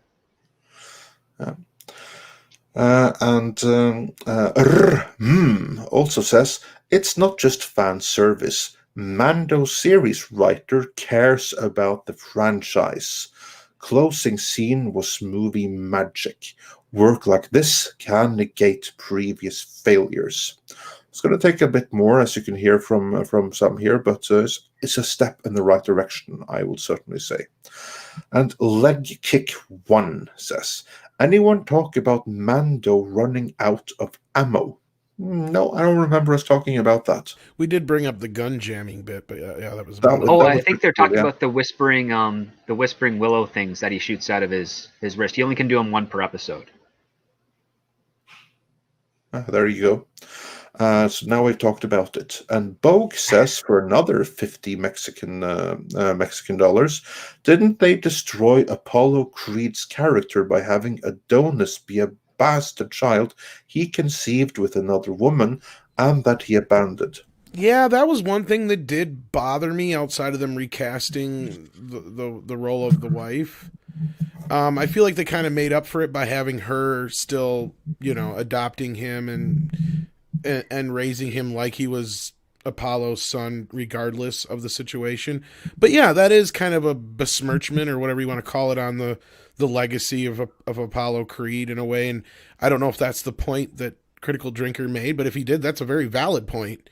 And that was, like I said, one thing that did bother me early on, but I got past it. And especially I feel like Creed 2 was an amazing story about fathers and sons, and that's what this whole whole thing was about. Has been fathers and sons, in the respect of Rocky being the surrogate father in the first film, and then in the second film was the relationship between Ivan Drago and his son. I still want that Drago spin-off. I know, right? That would be that'd be nice. But I totally agree with that too, because that was also a thing of contention I had, because I think that comes into the fact that with Hollywood, there's all this immediacy for the stuff that's happening now, where you could have easily just said, okay, Creed is Didn't he have a son that age already? I think he had a son a little bit older, but I would have just said, why don't we just make this movie take place in the past anyway, since it's going to live long beyond its theatrical release, and just have it take place in like 2010. And make that youngest kid him, because then you have a kid that's growing up without a father. It's the same parameters of Creed, essentially, and you just don't have that that hiccup, so to speak. And not only that, you could have with regards to Apollo. Yeah. Well, not only that, you could have actually you could have focused more, is the word I was looking for, on the whole fact that he's trying to get out from underneath his father's shadow. Yeah. Like in this respect, you almost create this problem of forcing that, because, he doesn't have his father's name, and they have this big thing about them figuring it out. Well, if you really wanted to do it that way, you should just said it straightforward. Like, yeah, this is Apollo Creed's son, and you have the mom not wanting him to fight because she obviously knows, what it's about. What happened to her husband. Exactly. Yeah. And he is like, no, I want to do this, but I also want to get out from under my father's shadow at the same time, giving that more of a focal point of the story. And then you address like the other siblings and what they're doing and why it's different, and why he's the one that wants to connect with his dad because he had the least time to be with him. Like, you already have that kind of in Creed, but you can really nail it home if you keep it within that family element, because what you end up risking is kind of like a negative stereotype to Apollo. And I thought that did, it rubbed me the wrong way, but the rest of the movie was still pretty good. I decided maybe I could just headcanon that and put it aside. Well, and we've never seen the family since then, so you could almost say, well, she was pregnant, and we didn't know about it when he died. It's almost as pregnant. It's almost as it's hard for us, or you're asking tragic, us to believe as much the other way too, is what I'm trying to say. Yeah. Anyway, we're getting way off track here. Yeah. Back to the super chats. Getting back on track. Then Adam Wofford takes us further off track by saying for $10, oh yeah, they gave Spock a learning disability, the same one I have, and when I was a kid I was made fun of and belittled. That's what I want Mr. Spock to have, so I can relate to. That's fracking BS. Well, yeah, there you go. Well, sorry to hear that you had it rough with that, but yeah, see, there you go. You don't need him to have it. One doesn't need every single kind of representation. So, yeah, good point. And Evan Remillard says, how in the hell does a 120-pound female Mandalorian beat Boba Fett in a fight? But that fight didn't really go on, did it? If that had gone on, I think it would have ended a very different way. Yeah, that was kind of like a stalemate, and I would say she's probably like 140 because she's a muscular woman. But like I kind of understand I still have the issue of her being able to pull Boba Fett off his feet in that one moment, but the rest of it was I could buy into. Yeah. Well, yeah, and then you also have the problem of as strong as they've been making Beskar now, she would have totally busted her fucking hands punching the Beskar. Well, she might have done. She just was really good at hiding the pain. Yeah, but I'm not talking like just cracked I'm talking like fucking shattered your if that dark blade is as strong as it's boasted to be, they're trying to make it sound like it's stronger than the average lightsaber, but Beskar is the only thing it can't cut through. You know what I mean? So you got to make a balance of that to a point. Yeah. And moving on from that, Kit Kat says, I stopped watching Discovery the moment I found out they planned to drag Spock into it. Left before he got there. Never looked back. Yeah, there's no need to look back. It never got any better. Well, it actually did in the episode that Michael Burnham wasn't there. Yeah. You know, Red Letter Me pointed this out. He goes, they've gone back on just about everything they said. Oh, no, the Spock won't be in it. The Spock, then they put Spock in it. Oh, no, the Enterprise won't be in it. Then the Enterprise is in it. You know, they when they're desperate, they'll do anything. Oh, just wait until you get to gay Captain Kirk in Strange New Worlds.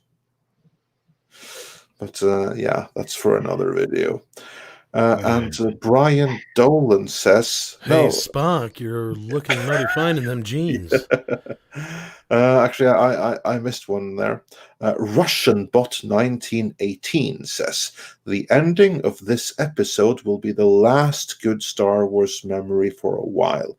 Hedlund, Waititi, Simeon will make us think back fondly on The Last Jedi. Well, we shall see. Luckily, we have some more Mandalorian and even Boba Fett coming, so won't all be bad. I would suggest only watch the good stuff and complain loudly about the bad stuff. But yeah, we'll get back to that in due time. And Cedric Taylor 08 says for $10, Mikey should have been trying to find her humanity since she was raised on Vulcan. It should have shown her going through the academy dealing with humanity, etc. That's what he meant to say. And Brian Dolan says for $4, whoa, it was so great to see Star Wars again. Hail Hydra says, so if the baby went off with Luke, doesn't that mean the baby was killed at Luke's school during Kylo's rampage? Yeah, here's what my point is, that it doesn't necessarily mean that, but we shall see. We shall see what they do as time goes on there. The Fessman93 says, will they just ignore the Disney trilogy with Luke back? Well, here's to hoping.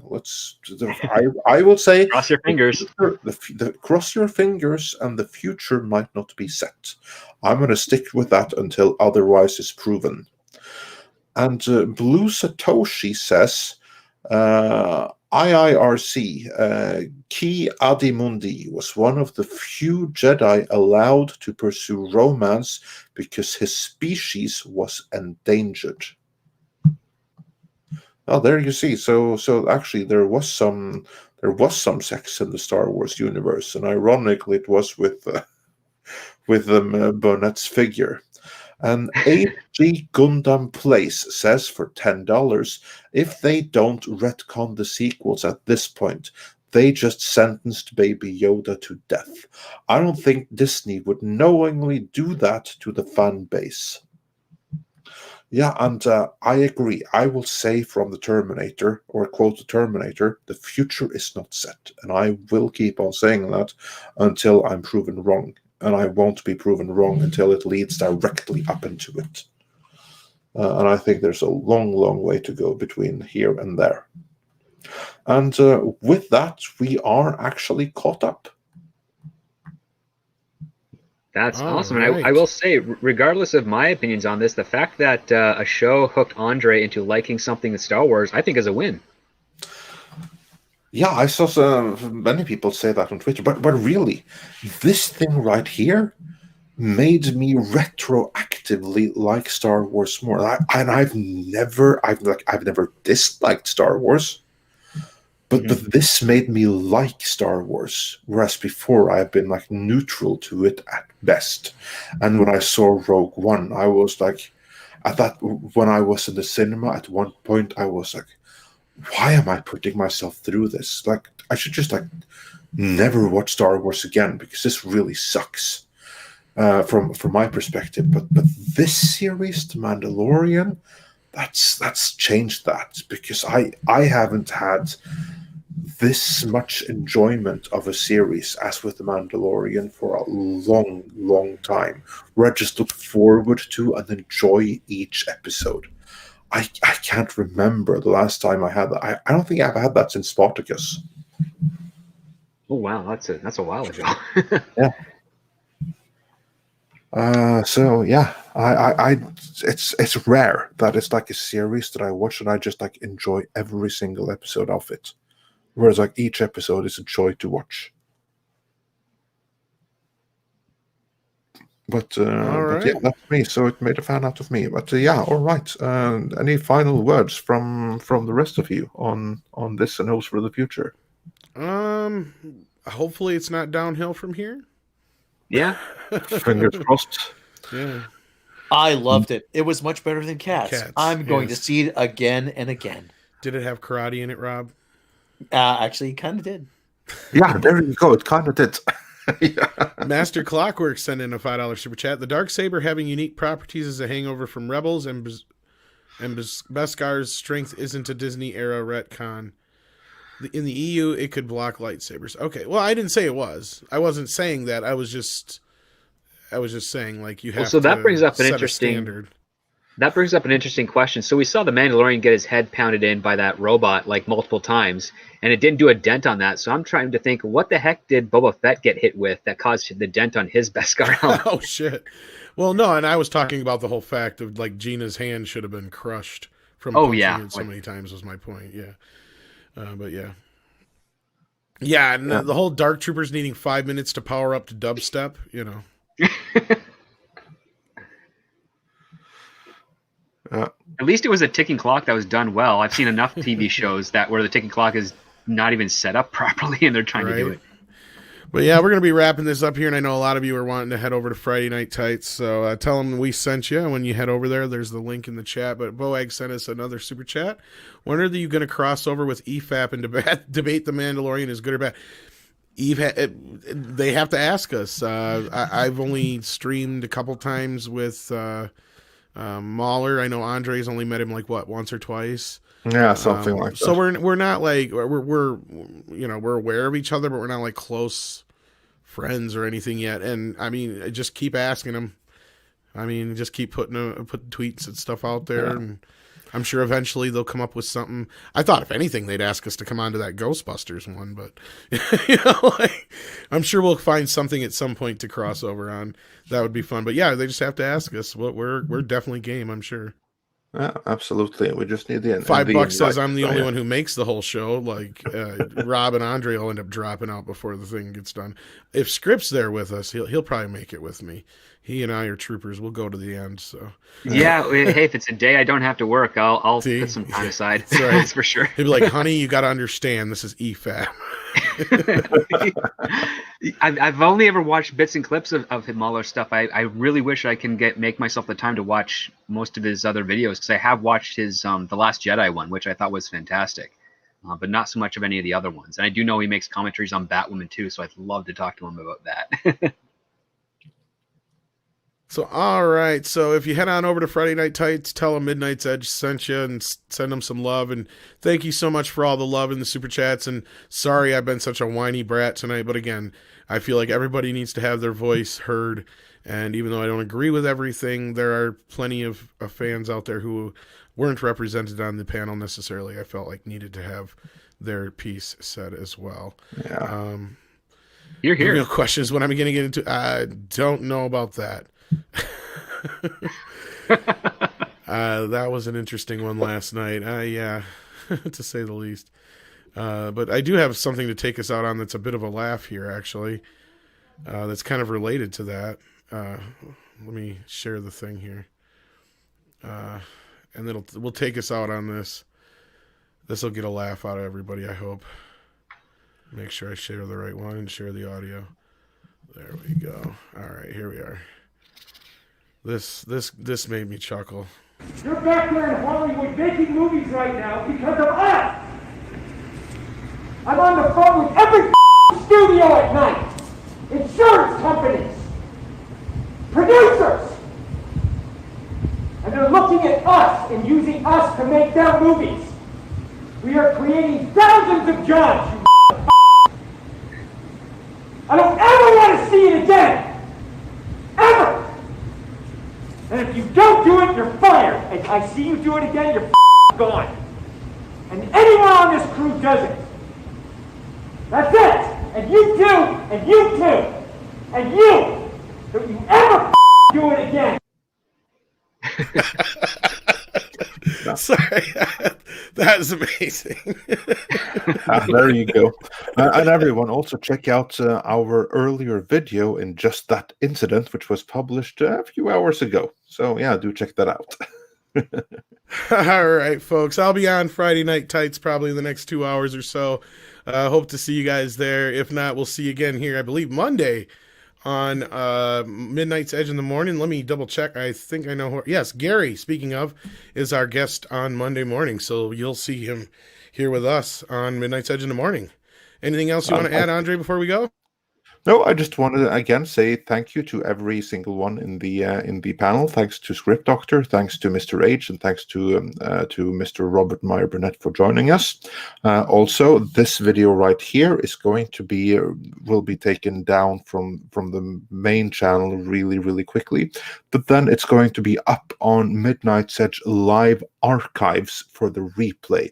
So everyone, be sure to subscribe there if you haven't already, and also make it part of your day to check out Midnight's Edge live in the morning every Monday, Wednesday, and Friday at 9 a.m. LA time. Don't rely on YouTube notifications because they're notoriously unreliable.